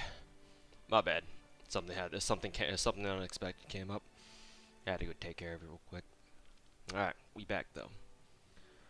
Anyways, let's see here.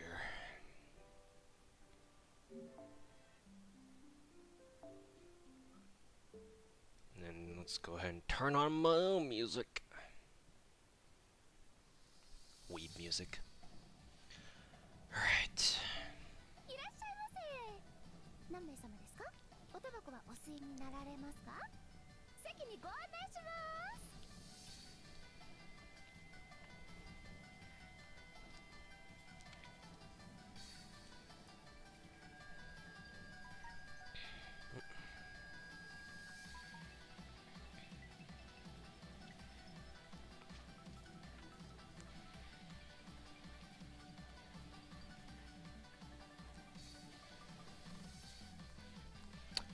Did my iPad have any issues so far? Issues with what? Not really, no.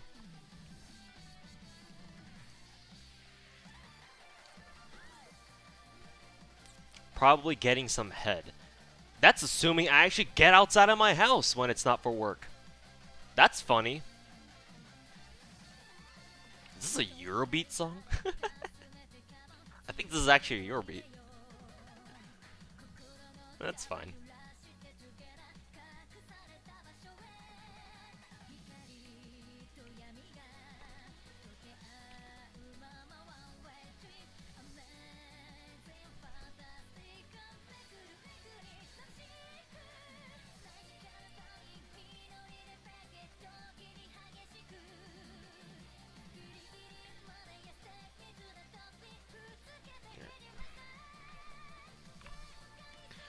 Alright. For my bad math, for your seller right now, you're wrong. It's probably better for me to farm the demon node for such a dongle instead of last node, and then converting with most runs having medium rate drops. Oh yeah, that's right, cause I didn't account for all the other normal dongle that all the other normal dongle that I'm also getting, and then converting that too. Okay. Hey, so I've been feeding fake news to people people all this time anyway. That's a great feeling. But yeah, then if that's the case, then ye, we'll do it like that then. Haha. Oh, that's fine. We get to use the other one, the other team comp that I have. First and foremost, I need to check what else I need to clear out first. I wonder if I should stick with clearing out the pieces first. We'll just try. We'll just use up the rest of this AP bar trying to go for a special dongo. Been farming this one node for the past like hour or so.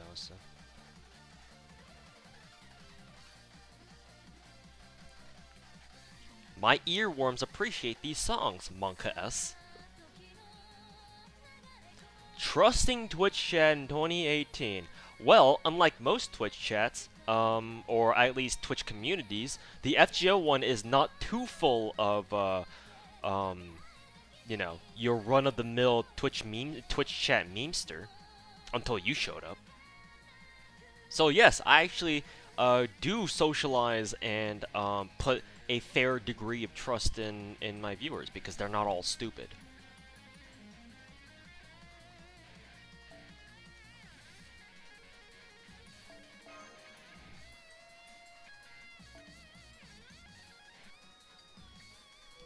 This one, I believe.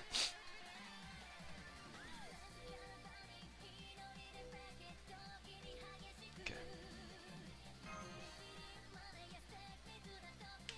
Your community isn't big enough to attract the really stupid ones yet. Just the FGO community in general. Yes, there are stupid people who show up, who somehow make their way in here, but typically, that's not every day. Or at the very least, it's not all the time.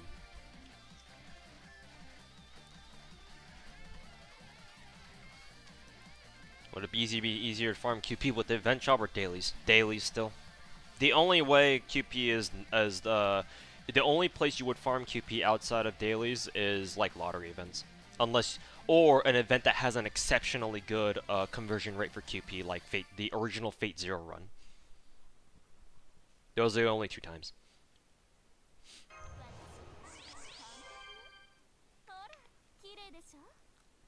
Other than that, just stick with dailies.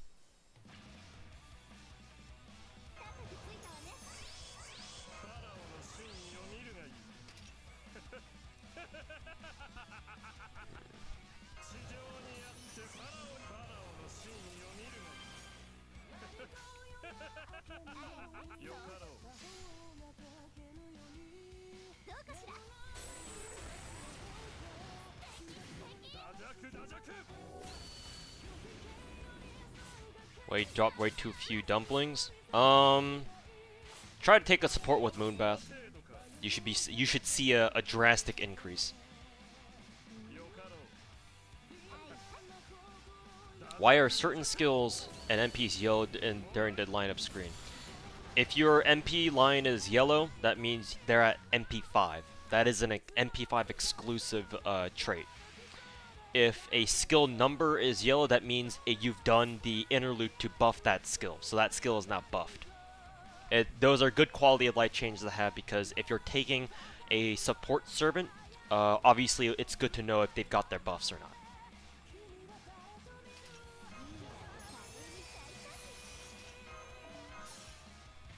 Are we getting a rerun of Fate Zero? Yeah. JP got it, so we should too. Except that won't come for another 1.5 years.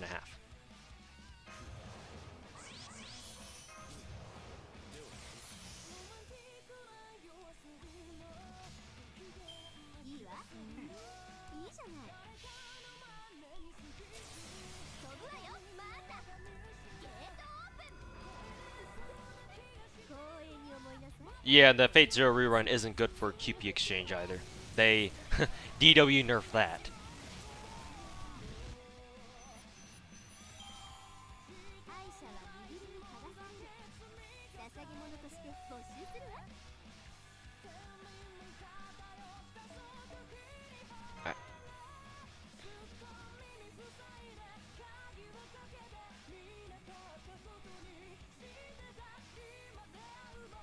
See, 258, and these are 1,200. Alright. I'll be stuck here for a while, it seems.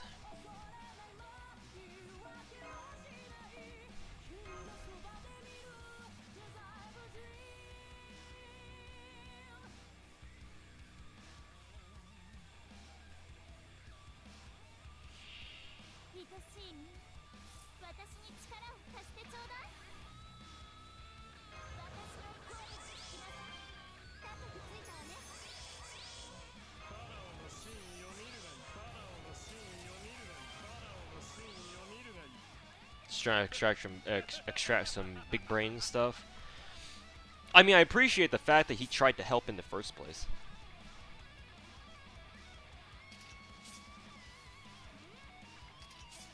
Like,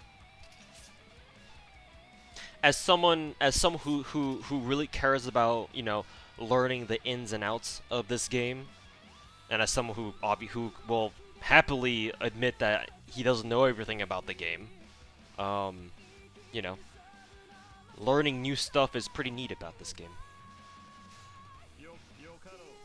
Take a shot every time I say about this game. This node dropped to C. I'm sure every node drops to C. Just which one you farm it and which has better drop rates. This one apparently has a 1.6% chance, and the last one, the Goddess rank one, has a 2% chance. So, if you're looking for CE drops, you probably should farm the Goddess rank 40 AP.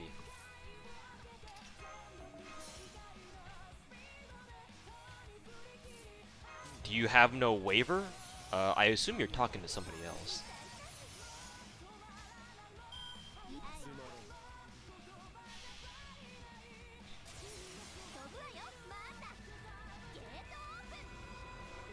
Who are some unique servants you would like to see added in the game? I would answer, except the chat would explode into autism again, so... Well, now that I mention it, it's gonna do that anyway. I do have servant ideas that I think would be very cool if they were added into the game, but... I think they're ones that are very unlikely, so...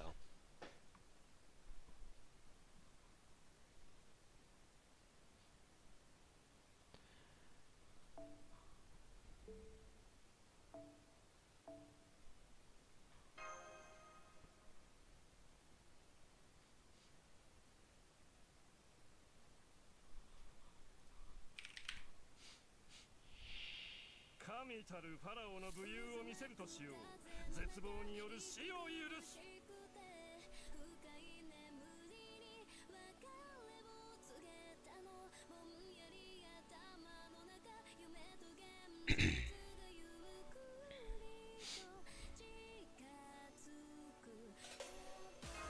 Not the greatest RNG crit spread, but whatever. Why face card to demon?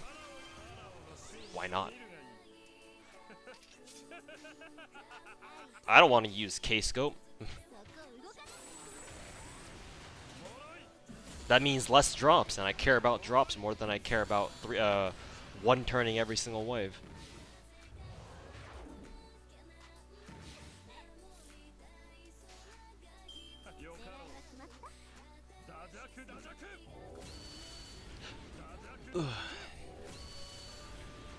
Do a video on it. At some point I actually might. Just not now.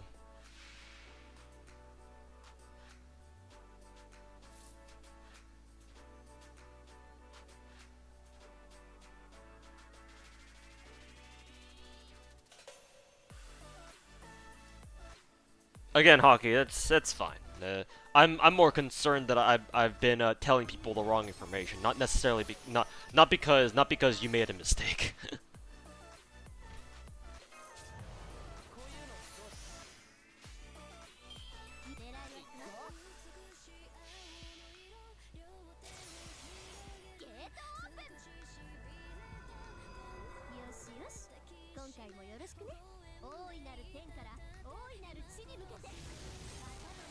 The less turns, the less drops? No. I don't know where you got that. No, that's not how it works.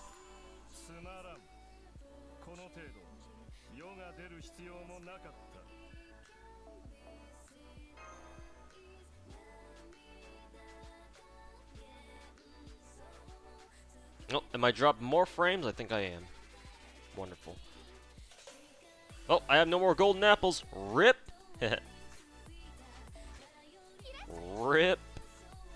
Oh, no more apples. I guess I can't farm right. That's how it works.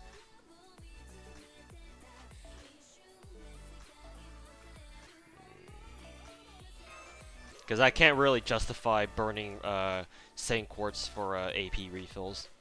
Not on a rerun. So, let's see. Let's relog for the time being.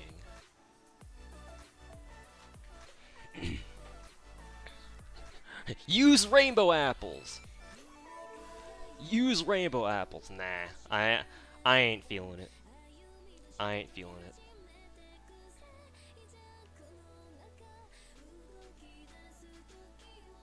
I ain't feeling it. So, that'll be the end of FGO. However, it will not be the end of the stream. Ah, God! Why are you so loud? But you probably heard right there. As you probably heard right there, we're switching over to some Azur Lane. Because I haven't streamed this game in a while.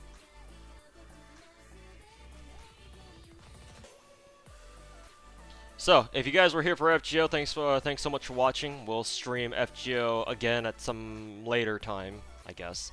I don't know when the next time I'll stream FGO is, to be honest, because I don't really feel the need to farm Moonfest or stream Moonfest farming more than 1 day. Next time I'll stream is probably gonna be during the Prison Tower rerun, to be honest, and we'll just screw around with those challenge quests there. But for now, we're switching over to some Azur Lane stuff. So there you go. I should probably also change the game over on my Twitch chat as well. Azur Lane. Woohoo! People on my Twitch chat, tell me if the game updates on my stream, because sometimes I keep saying this, but sometimes it doesn't want to change the game whenever I tell it to change, so I have to do it like multiple times over.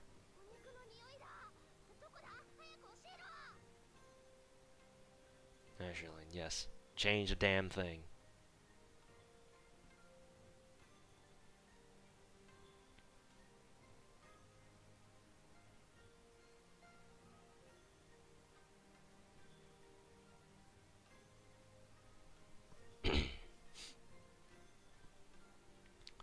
Good night then. Yep.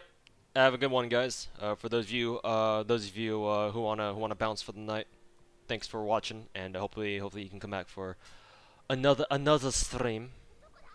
So you get a Magi? Yes. I will probably marry her too. I just don't know when.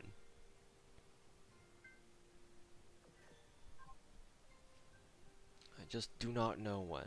I'm just waiting for my stream to change games. So I'm not doing false advertisement and playing saying that I'm playing FGO when I'm actually playing Azur Lane. Omega lol.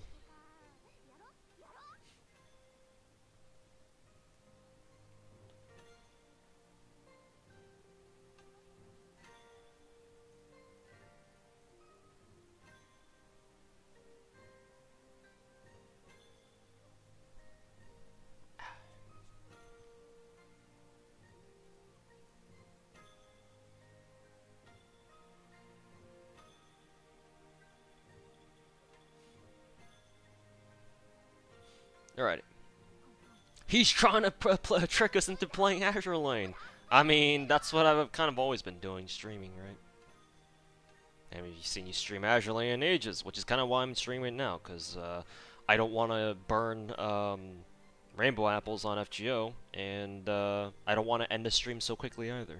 So, and because I still need to farm this event, may as well. Please expand your dock. Fuck.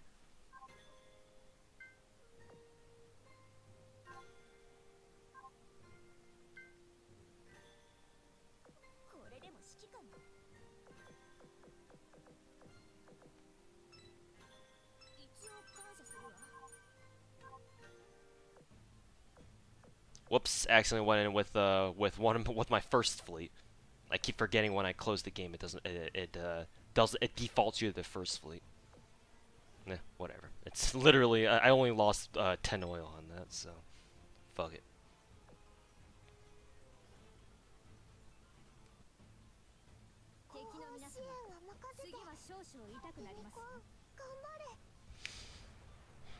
Yeah, I changed. Yeah, I saw. I kept refreshing my own stream to make sure it changed to Azur Lane, and it's changed by now.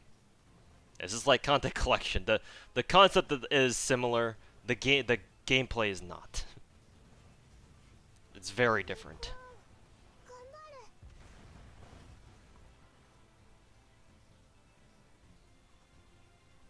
Still a good time to be playing Azur Lane, or to start. You can start at any time.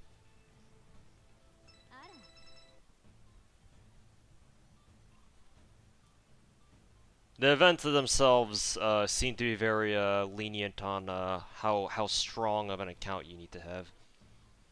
Of course, there are like EX stages, but I don't bother with that because you don't have to. And plus, you would need to be you would need to really min-max hard in this game to ever try the EX nodes, in my opinion. Either that, or you have to fucking play on you have to play manually, which God forbid you try doing that.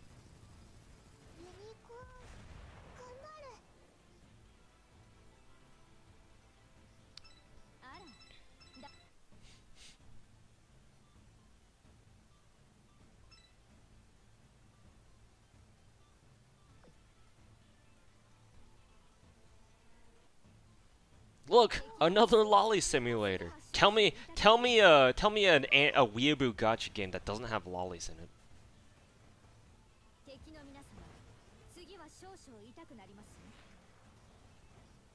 AKA, this game actually has gameplay, Kappa. Yes, you get to see chibis fucking walking around on water like fucking Jesus, and blow people up with big numbers. Yes. Quality gameplay right here, folks. Absolutely quality.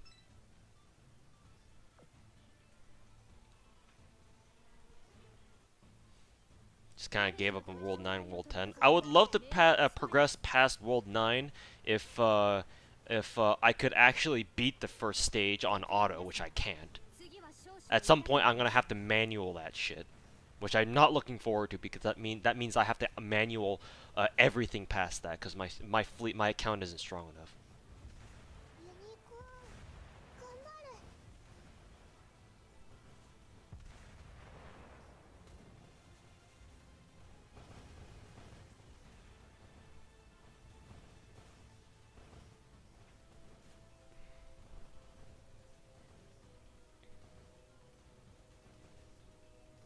ユニコーン頑張れ ユニコーン頑張れ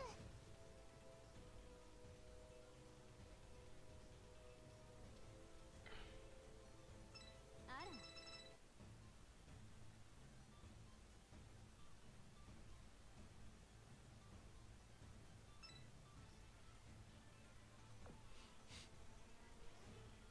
You need a stronger account for that to auto. Yeah, I don't play this game enough to be able to auto through chapter 9 and 10. Like I'm not that invested into this game. 次は少々痛くなりますよ You can manual it? Well, you can manual anything. And remember, manualing in this game gives you like gives you bonus damage because you're manualing it rather than just autoing.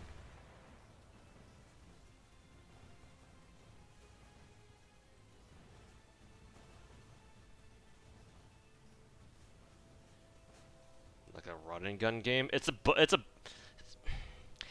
specifically it's a bullet hell shooter kind of style game.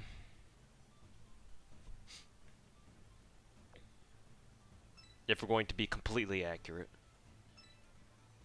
more of a bullet hell shooter game, similar to Toho, except your boats don't die in one hit. 私の愛は無敵必ず加減しないで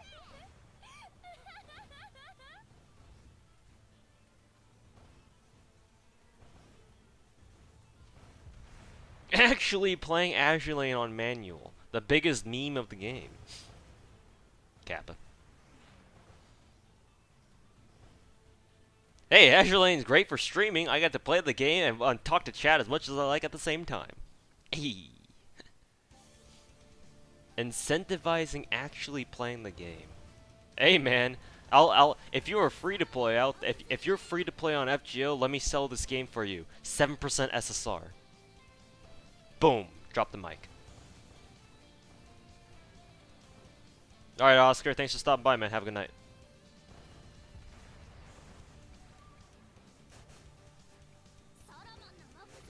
Similar to Kantai? It is, but only the concept of cute waifus with huge ass fucking guns on their back going out to sea blowing shit up. Yes, if you're talking about that, then yes, it's similar. But they're not the same.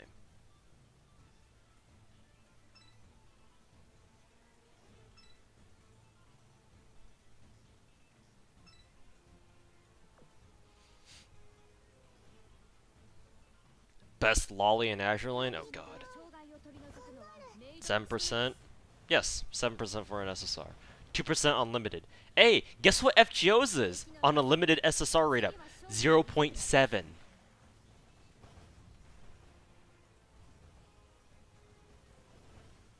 Is your friends list full for Azur Lane? No, because I don't care. Because as far as I'm aware, your friends list in Azur Lane does nothing.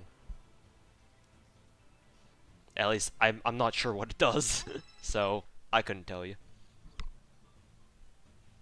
7% and still can't get what you're after. By that point, I don't know what to tell you.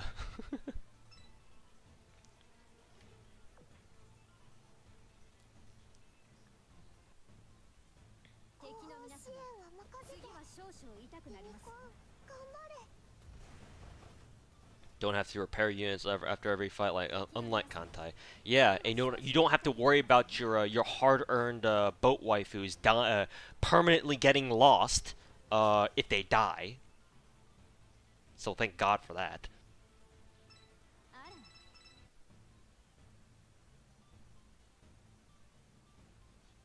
Most people spam the nod button. I spam the Sandy Spook button, the Sandy Spook animation. That's hilarious.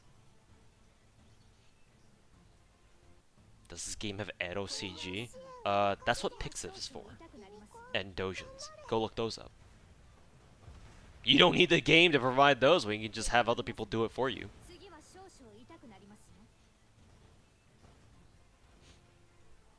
I know free-to-plays have pretty much every limited ship except for one or two. I've never spent money on this game just to buy cubes or coins. I've literally never done that. And I have every boat that's ever come out for events. Obviously, I don't have like gacha specific ones or like drop specific ones like Jinsu, who's locked at chapter 10, or St. Louis in the light construction. But everyone else who's ever been a part of any event ever, I do have. So, giant ass guns in the backs and fronts.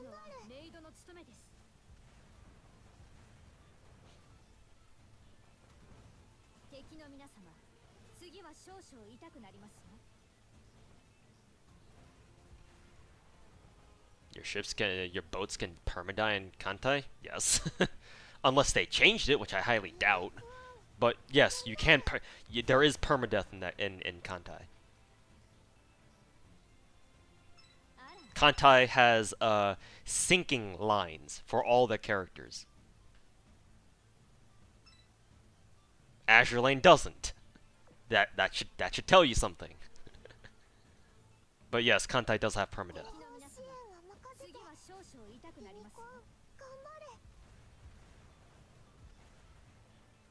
Dock space? Yeah, the dock space is a little bit of a problem, but that's just to be expected with games like this.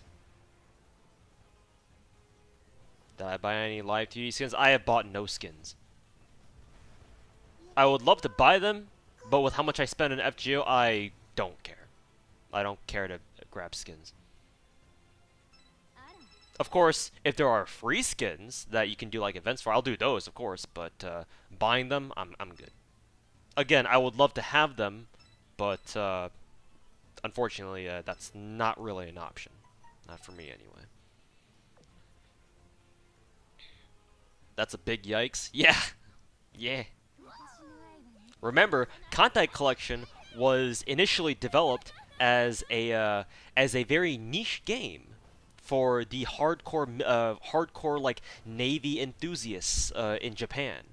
It just kind of blew up at some point. So yes, there is permadeath in that game.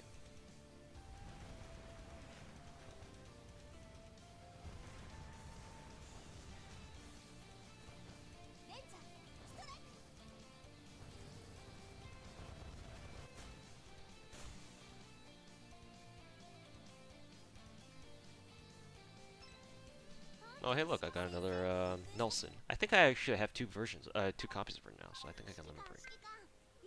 Which event boat am I looking forward to? I actually don't know. I don't really do a lot of research into like looking ahead for future content of Azur Lane, and even if I did, it wouldn't really be too accurate because I believe NA Azur Lane is on an accelerated schedule, if I'm not mistaken. So, like, I mean, I guess I could look ahead, but it's like I don't really care to.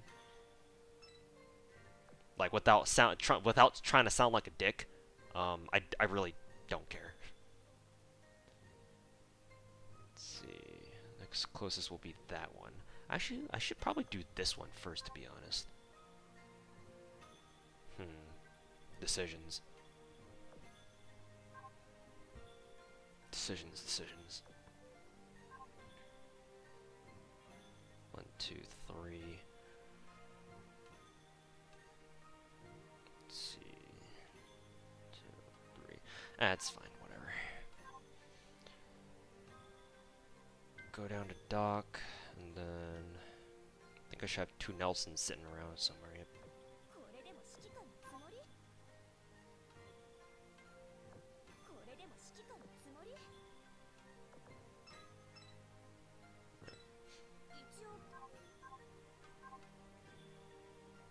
Check a shop real quick.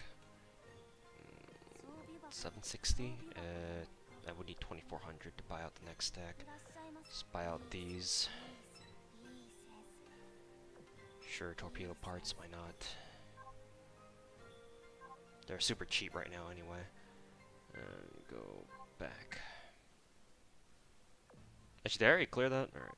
Let's do some exercises before I forget about them. And just fucking merit farm, Gabba. I mean, if I had to pick one boat in Azur Lane that I say I'm looking forward to, I guess I would go with Kawakaze, because I absolutely the Shiratsuyu class destroyers from Kantai are by far my favorite class of boats from Kantai, from that game. So I'm kind of because I don't play Kantai, I am quite looking forward to any one of the Shiratsuyu class in this game, because might as well. I should level my Shiratsuyu in Azur Lane at some point as well. Just I'm trying to concentrate on leveling everyone else first. What's the heart drop rate for Moon Goddess rerun? Doesn't feel like 2%. It's 11% epic speed. Specifically, it's 10.9%.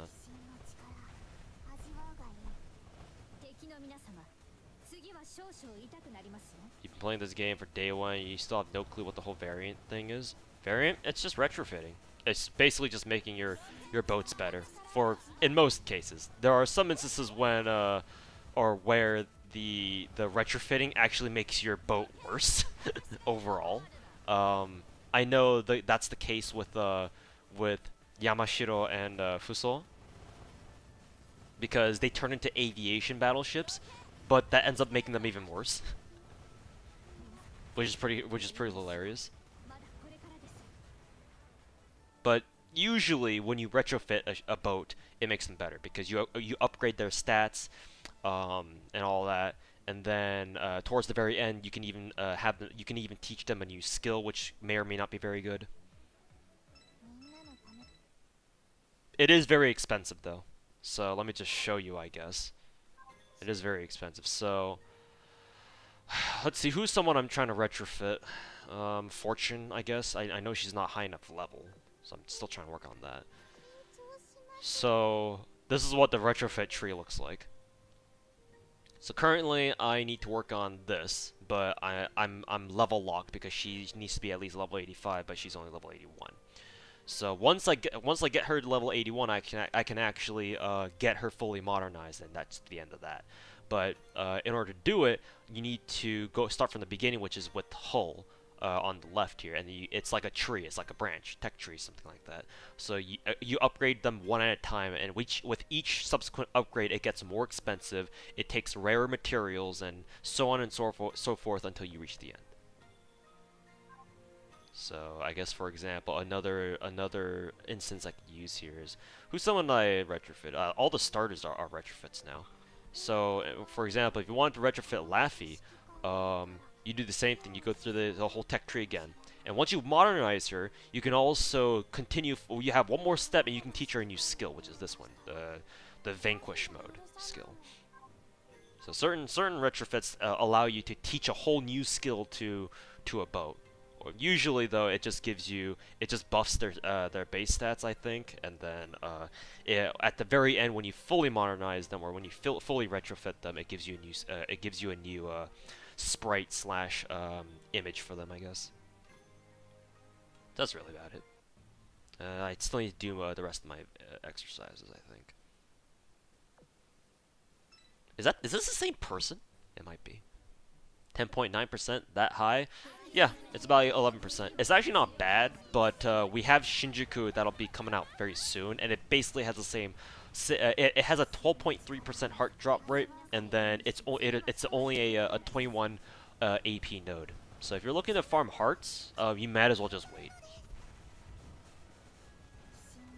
Or if you need hearts right now, then go ahead, sure, yeah.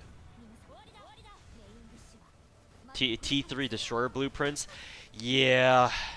I was in Destroyer Blueprint hell for like a full month because all my hard I farm 6-1 for tier 3 Destroyer blueprints. Yeah, stumbling over my words. And the game would not give me any. For a month straight, it's like, nope, Nope. Nope. Nope.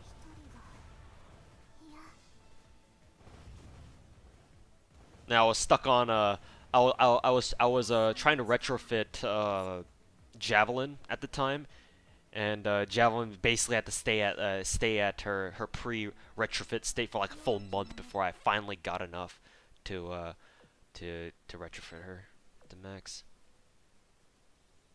World chat, yeah, Azur Lane Azur Lane in-game chat is pretty hilarious. Yes, I frequent I sometimes lurk in room 4, the Sandy cult room, because I am a member of the Sandy cult myself.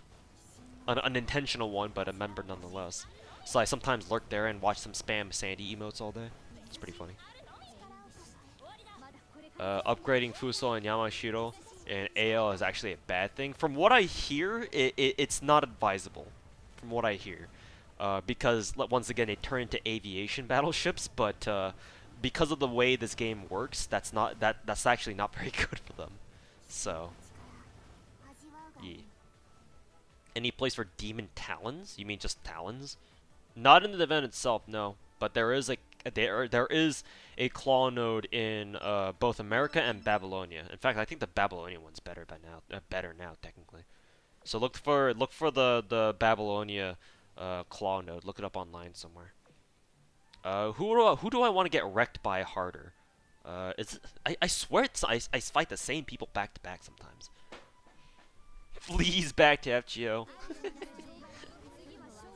Aren't we all part of the Sandy cult? we just don't know it yet. We just don't know it yet. Is there a good way to farm the event using 1-1 fleets, bringing 2-2 and spreading up all your oil?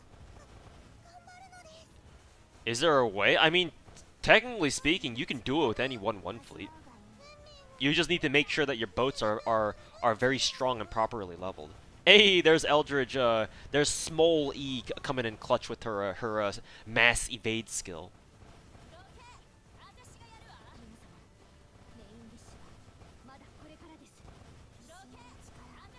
Pulled Prince and Takao yesterday. Hey, nice. I really need to start using my Takao. I think I just need to give her gear and then she'll be good to go. Alright. Actually, let me check out my own Takao.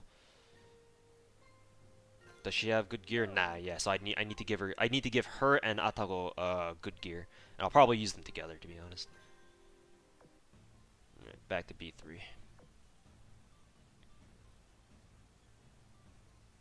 Oops, didn't mean to do that.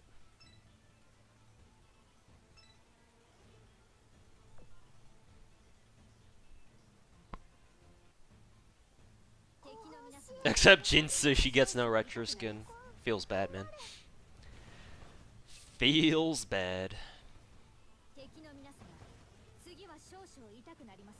You chose to watch this instead of Kara no Kyokai. Good life decision. Personally, I disagree because Kara no Kyokai is fantastic. I should watch their movies back again once more because I love the Kara no Kyokai movies. But hey, appreciate you hanging out on chat anyway. World chat and FGO when? We already have that. It's called the subreddit. You want world chat and FGO? Just go to the subreddit. Either the subreddit itself or the Discord. There's your world chat right there, boys. Didn't this event just end in JP? Yeah, the devs are apparently being nice to NA, which is strange because most gacha games shit all over NA for the most part. But Azur Lane is being very nice to their American player base, and they're giving us events a lot earlier than we should have been getting them. I don't know if they're planning to, if their intention is to catch us up with JP or not, but hey, whatever. I'm fine with it. It's not like we're on hyper speed like KRFGO is. Kappa. Taiho, yeah, I'm looking forward to her. I'll probably marry her too. I mean, fuck, I married Akagi. Taiho can't be too much worse, right?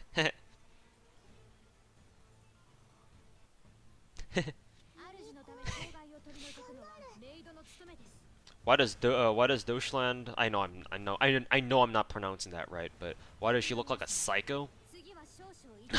I feel strange looking at my Vaterland like that. I mean, you ever watch Helsing? Just think of her as a female version of that vampire German that fat vampire German commander.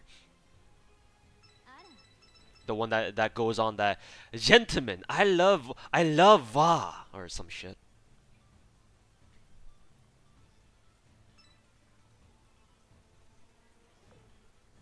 Azur Lane doesn't have Nasu level scripts to translate.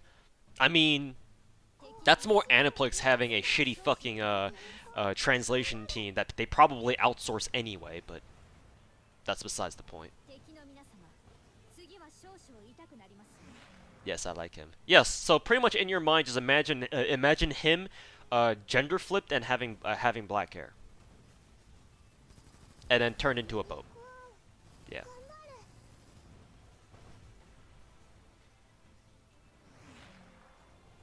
I forgot what his name was.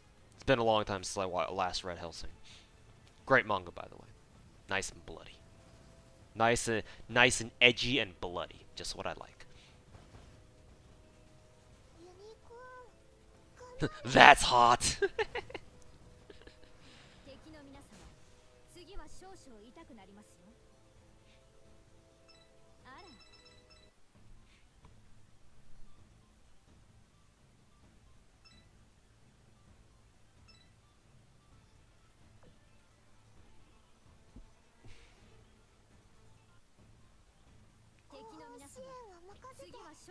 They just call him the Major? Yeah.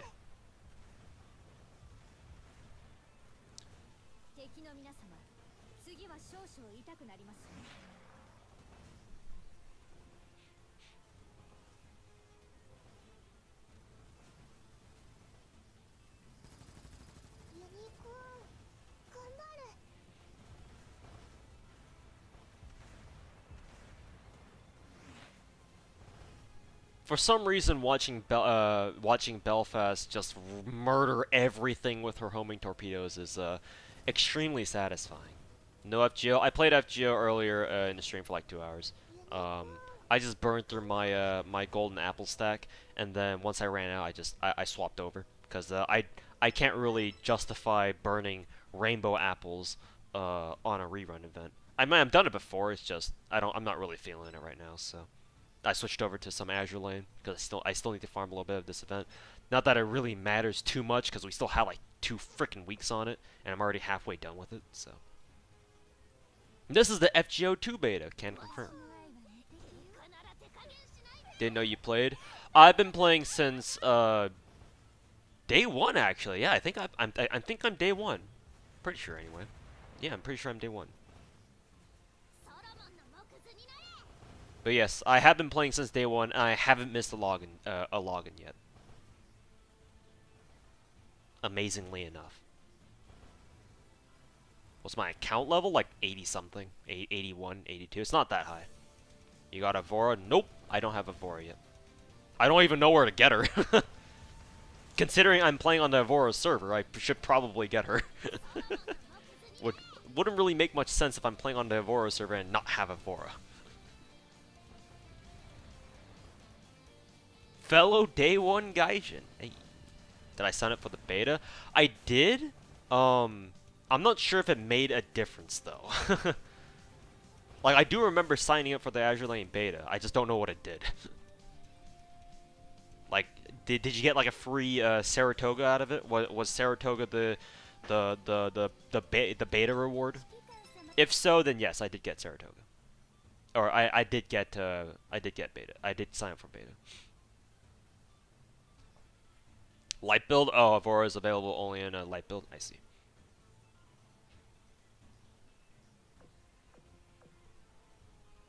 Okay. So just like St. Louis then. Even more of a reason to degen light construction. Hey, let's waste all our cubes on light construction, boys.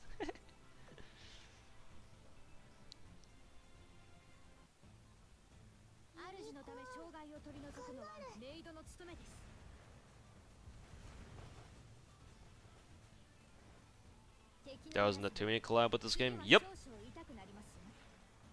It was about I want to say 2 to 2.5 months ago. But yes, there was a Nep collab. Let's see, Vert and Neptune were the welfares, and you could pick up Blanc,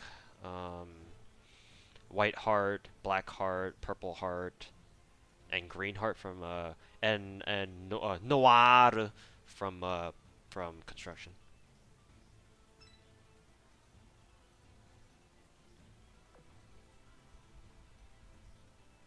You got Yorktown. Okay, so not Saratoga. Oh, Saratoga was the quote unquote pay to win a reward, right? Where if you bought gems, you could get a free Saratoga. Yeah. Yeah, I got Yorktown as part of the beta reward. So yeah, I did participate in the beta, or at least I signed up for it. If that matters. You had me at Vert. Unfortunately, I don't know if Azur Lane ever does reruns. I assume they do, but if they do or don't, I actually don't know. I would assume so, but I'm holding my breath on that. Saratoga is losing your free-to-play virginity. Can confirm. Toe Sniper 90 is not a free-to-play in this game. Can confirm. They do. All right, then that's good. If you want neps, then I guess you have that to look forward to.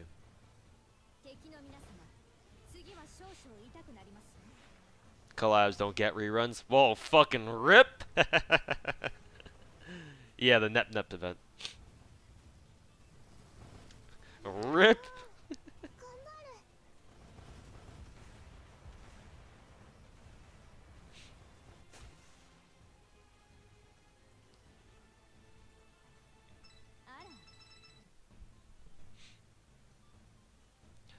Fucking rip.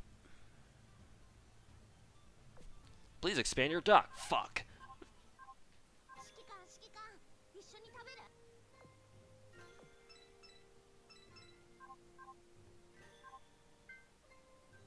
Whoops, wrong boat.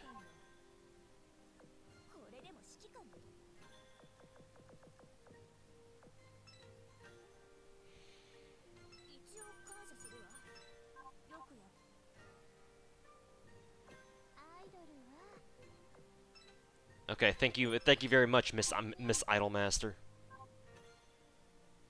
Thank you, ma'am. May I have another? So much for getting all the all the neps. Rip. Just buy an account with the nep ships on it. I wonder how much they go for, actually. Because if collaboration events never get rerun, then I would imagine that an Azur Lane account with all the nep boats, with all the neps in it, or on it, would actually go for a fair price. Of course, that's what I would think. I don't know. I don't know how the Azur Lane account market is like, or the market for Azur Lane accounts rather.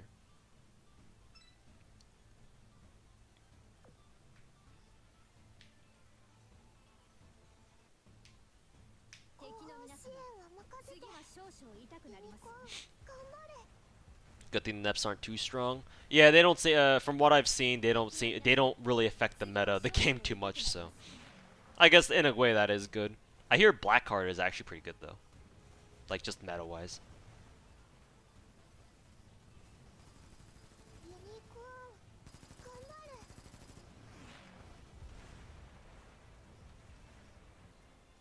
Perpart is the only viable ship in PvE among Neps. Interesting. I thought people liked Blackheart better because she was actually meta viable. Even if only by a little bit. But I could be wrong. I just wanted Vert. I mean, if you did play the game, as long as you play the event, Vert was one of the welfares. Like, if you got Neptune, if you the only thing you needed to do to get Neptune was just have a 20-day login streak or something really easy like that. If you met that prerequisite, then you got Neptune right away, right as the event began. Like as soon as you logged into your account, hey look, you got Neptune. I was like, okay, cool. And then Vert was the second welfare where you just what was the requirement to get Vert again? It was either login or something else. But Vert was also an easy get. Nep ships are bad except for Blackheart. Yeah, that's what I've been told.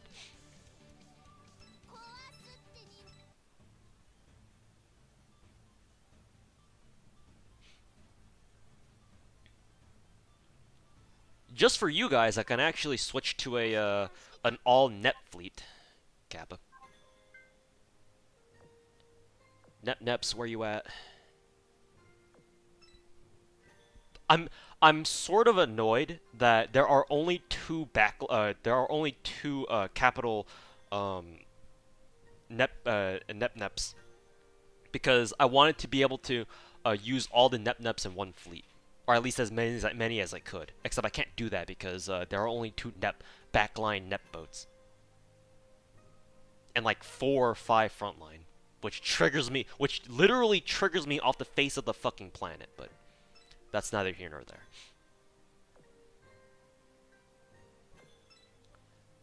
Literally so triggered.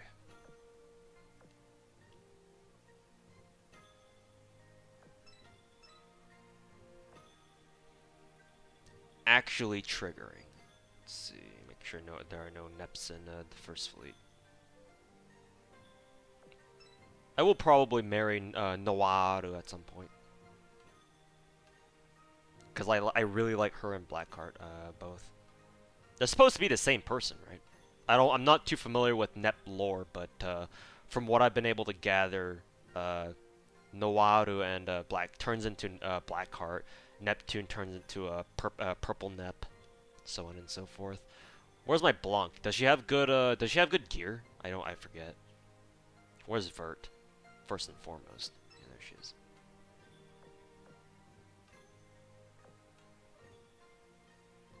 Where's Hammer Girl? There she is. I know Blanc has good gear. Well, what about Whiteheart? Where even is she? There you are. Do you have good gear? Let me check.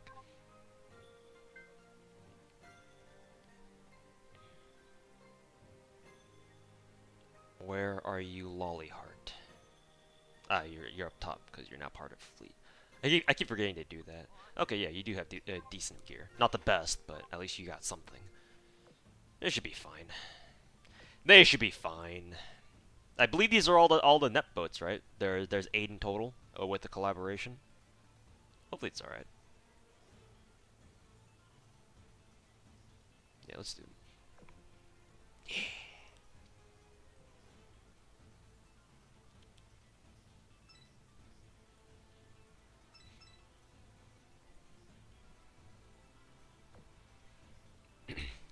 Wasting oil!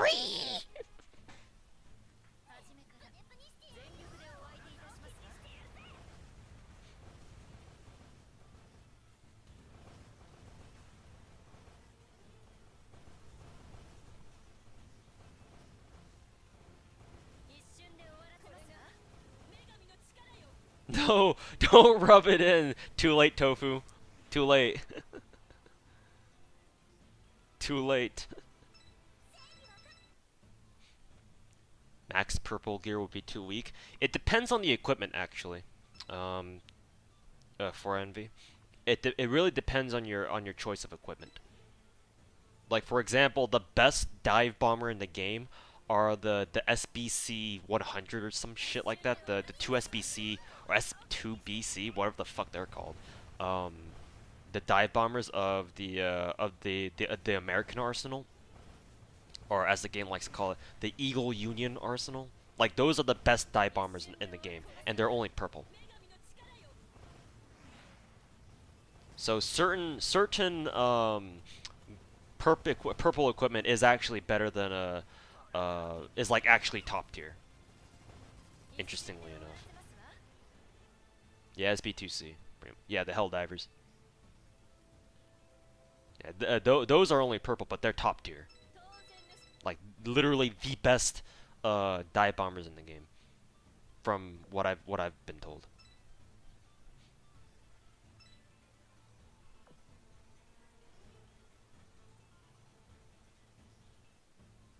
Yeah, a lot of battleship gear is also are also all the a lot of the best battleship gear is also purple, stuff like that. Not always the gold equipment is not always the best. Of course, it's still decent. It's just if you want the best of the best, then yeah.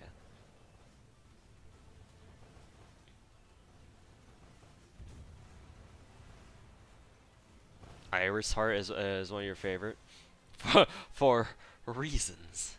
Don't worry, I understand. Like I'm not too familiar with the NEP series, but I am very happy that Noir and Noir, Blackheart and Purple NEP are all in the game. Cause I like them the most. Which should be obvious because I married Purple Heart. Gave her that ring. You give that girl a ring. Do it. Do it now.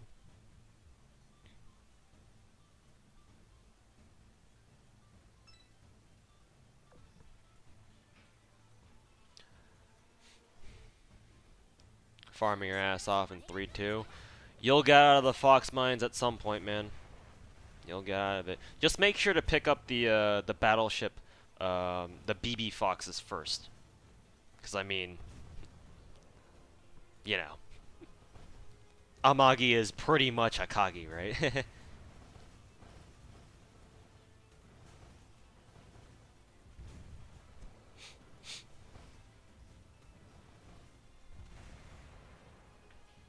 Maybe late. It's never late to ask me FGO questions, man. This is my channel. My channel will always be about FGO first and foremost. But any tips for newer players struggling to get mets for leveling servants in FGO? If you're starting out as a new player, well, obviously, I don't know why I had to say that out loud again, just to be redundant. But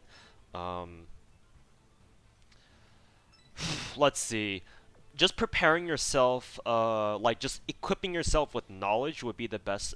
Should be your first option. Like if you're very serious about playing FGO, like you know regularly, and you care about building up a strong account. Because if you don't care about the game, if you're only playing it just to kill time, then honestly you're probably not gonna give a shit. But if you are serious about it, which I assume you are, because you bothered coming to a channel about FGO and then asking me a question about it. Like I said, first and foremost, look up supplementary guides and materials on like the different kinds of essential materials and skill materials that your servants need, and then look up where to find them. Like where are the best nodes to farm them from. I'm going to work on a video at some point soon-ish TM. That will be an updated video to my earlier, like where and how to farm all the essential materials in the game. Because it's been about a year since I last made that video, like even more than that actually, like maybe a year and a third. So I do plan on updating that video at some point. But in the meantime, while you wait for that, go Google like drop sheets. If you go to the FGO wiki, you can find a link on the front page that takes you to a Google drop sheet or spreadsheet of all the statistics, drop rates for like all the different essential materials that you have in the game, and just look those up first. And then like kind of make a mental note of you know what it is that you need to grind. And then after that, try to identify who your best farming servants are. There are some servants who are universally considered good farming servants, Arash, but you know, people like Arash, you know, the 3-star AoE berserkers and stuff like that. Like there are a lot of free-to-play servants who are surprisingly good at farming, but you need to know which ones they are and which ones have you know, which ones are good for farming whatever nodes that, whatever materials that you need to farm. And you level them up, and then you level them up first, and then so on and so forth.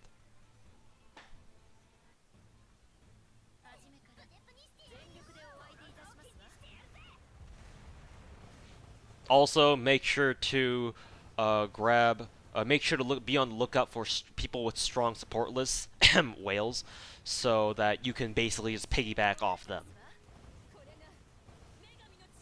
Like, perhaps more than anything, having a support who has a really strong support list for you to use is probably the most helpful, the most amount of help that any like new player can start with. Of course, they have to know why the support units are so good in the first place. But as long as they understand that, then yeah, having a strong support is obviously very useful. Lurking and suddenly pulled Hassan, King. I assume it's King Hassan, because his banner's still active. Out of your ass. Hey man, people think that my stream is a great summoning catalyst. So, I guess it worked out for you. Either way, good shit, man. Congratulations on your very new King Hassan.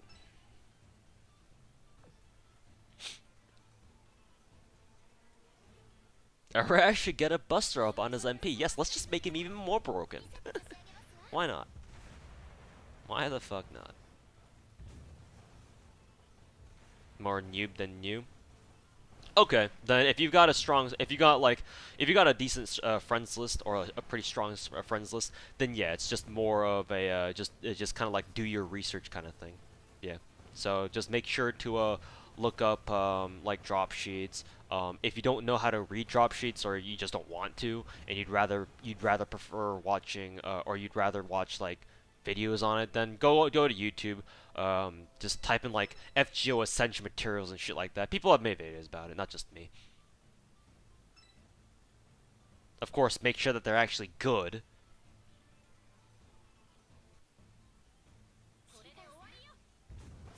All you need is someone with a 10-10-10 waiver.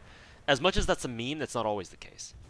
Sometimes having a limit broken K-scoped AoE Saber, for example, is really useful, because waiver is only really good if you have the servants who can take advantage of his skills. If not, then it's like, well, what's waiver really gonna do? Oh yeah, waiver gives a 30% attack buff to your level 50 Uriel. Big fucking deal.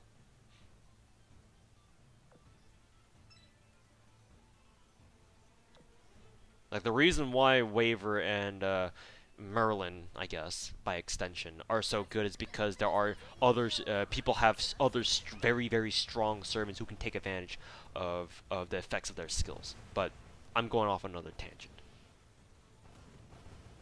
When the WoW collaboration comes, there's a World of Warships collaboration? Sweet. I didn't know that, but I guess I shouldn't be surprised.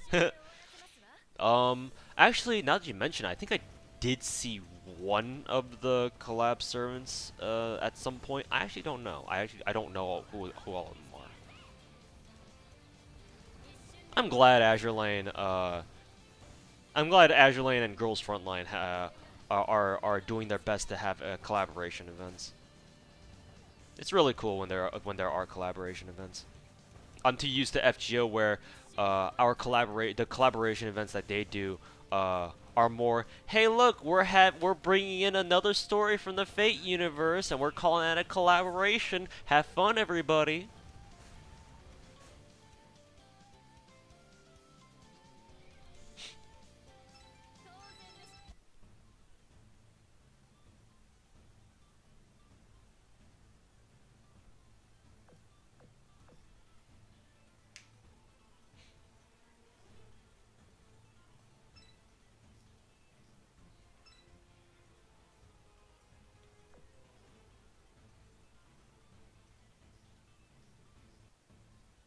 FGO doesn't do collaborations, but other games collab with Fate.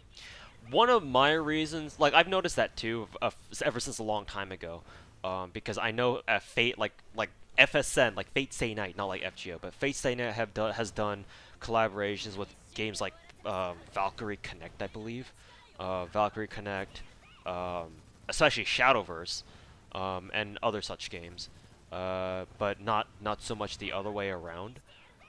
one of the reasons why I think that is because that Nasu slash Type Moon as a whole is trying to like they're taking advantage of their own pedigree.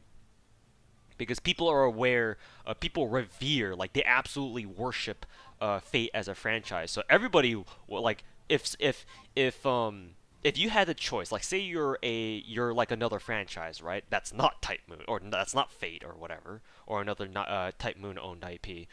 Say that you're like a game IP, and you were given the opportunity to do a collaboration with Fate characters or like Fate content. You would absolutely take that because Fate is fucking huge in Asia as a whole. You know, everyone knows what Fate is. Well, most people do, and the people who do know it generally like it a lot, and they hold Fate to a high standard, or high to a, like they hold it in high regard. Let's just put it that way. Whereas Fate, well, they're Fate. They don't need to do shit.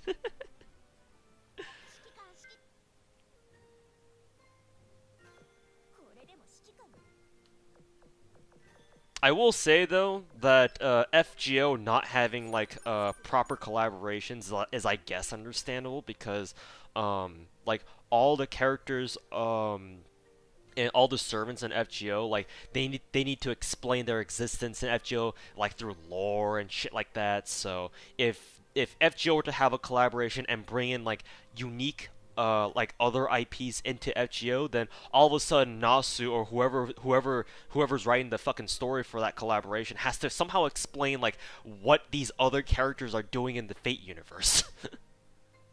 Which, if that's the reason, then yeah, that's understandable, I guess, to a certain extent. Even then, I would just be like, yeah, fuck the lore.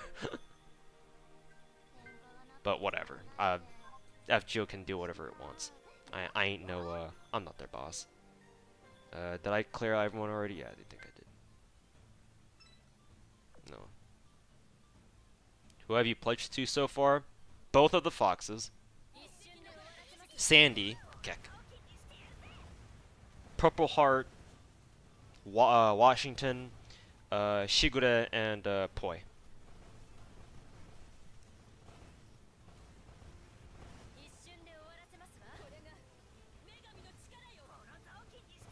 That just doesn't need a collaboration because they already have a large player base. That's true, but you know, collaboration shouldn't really depend on. I don't think they depend on like whether or not a game has a large enough player base to begin with. Like that's not really the case. Like Shadowverse, I think I'm pretty sure Shadowverse is like the most popular TCG, or I guess CCG technically in like Asia and like the Eastern Hemisphere. Like it's the Hearthstone of Asia, I guess. I don't know. I don't know if I'm too accurate on that one. I don't know. I don't play the game. But, you know, the game is already pretty popular on its own. But they did a Fate collaboration anyway. So you can have, like, Fate-themed, FSN-themed cards in Shadowverse. It's not necessarily about whether or not a game has a big player base or not. I wouldn't think.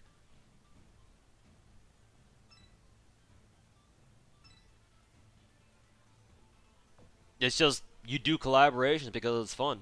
And because you can.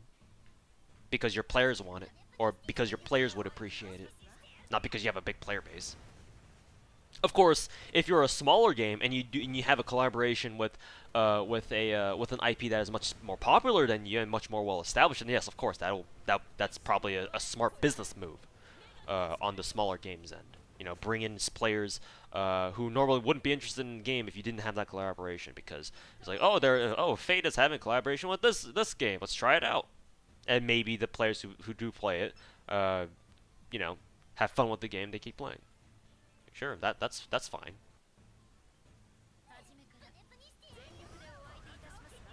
Fate Universe is like the Marvel movie, or the Marvel movie universe, or cinematic MCU, I think they call it.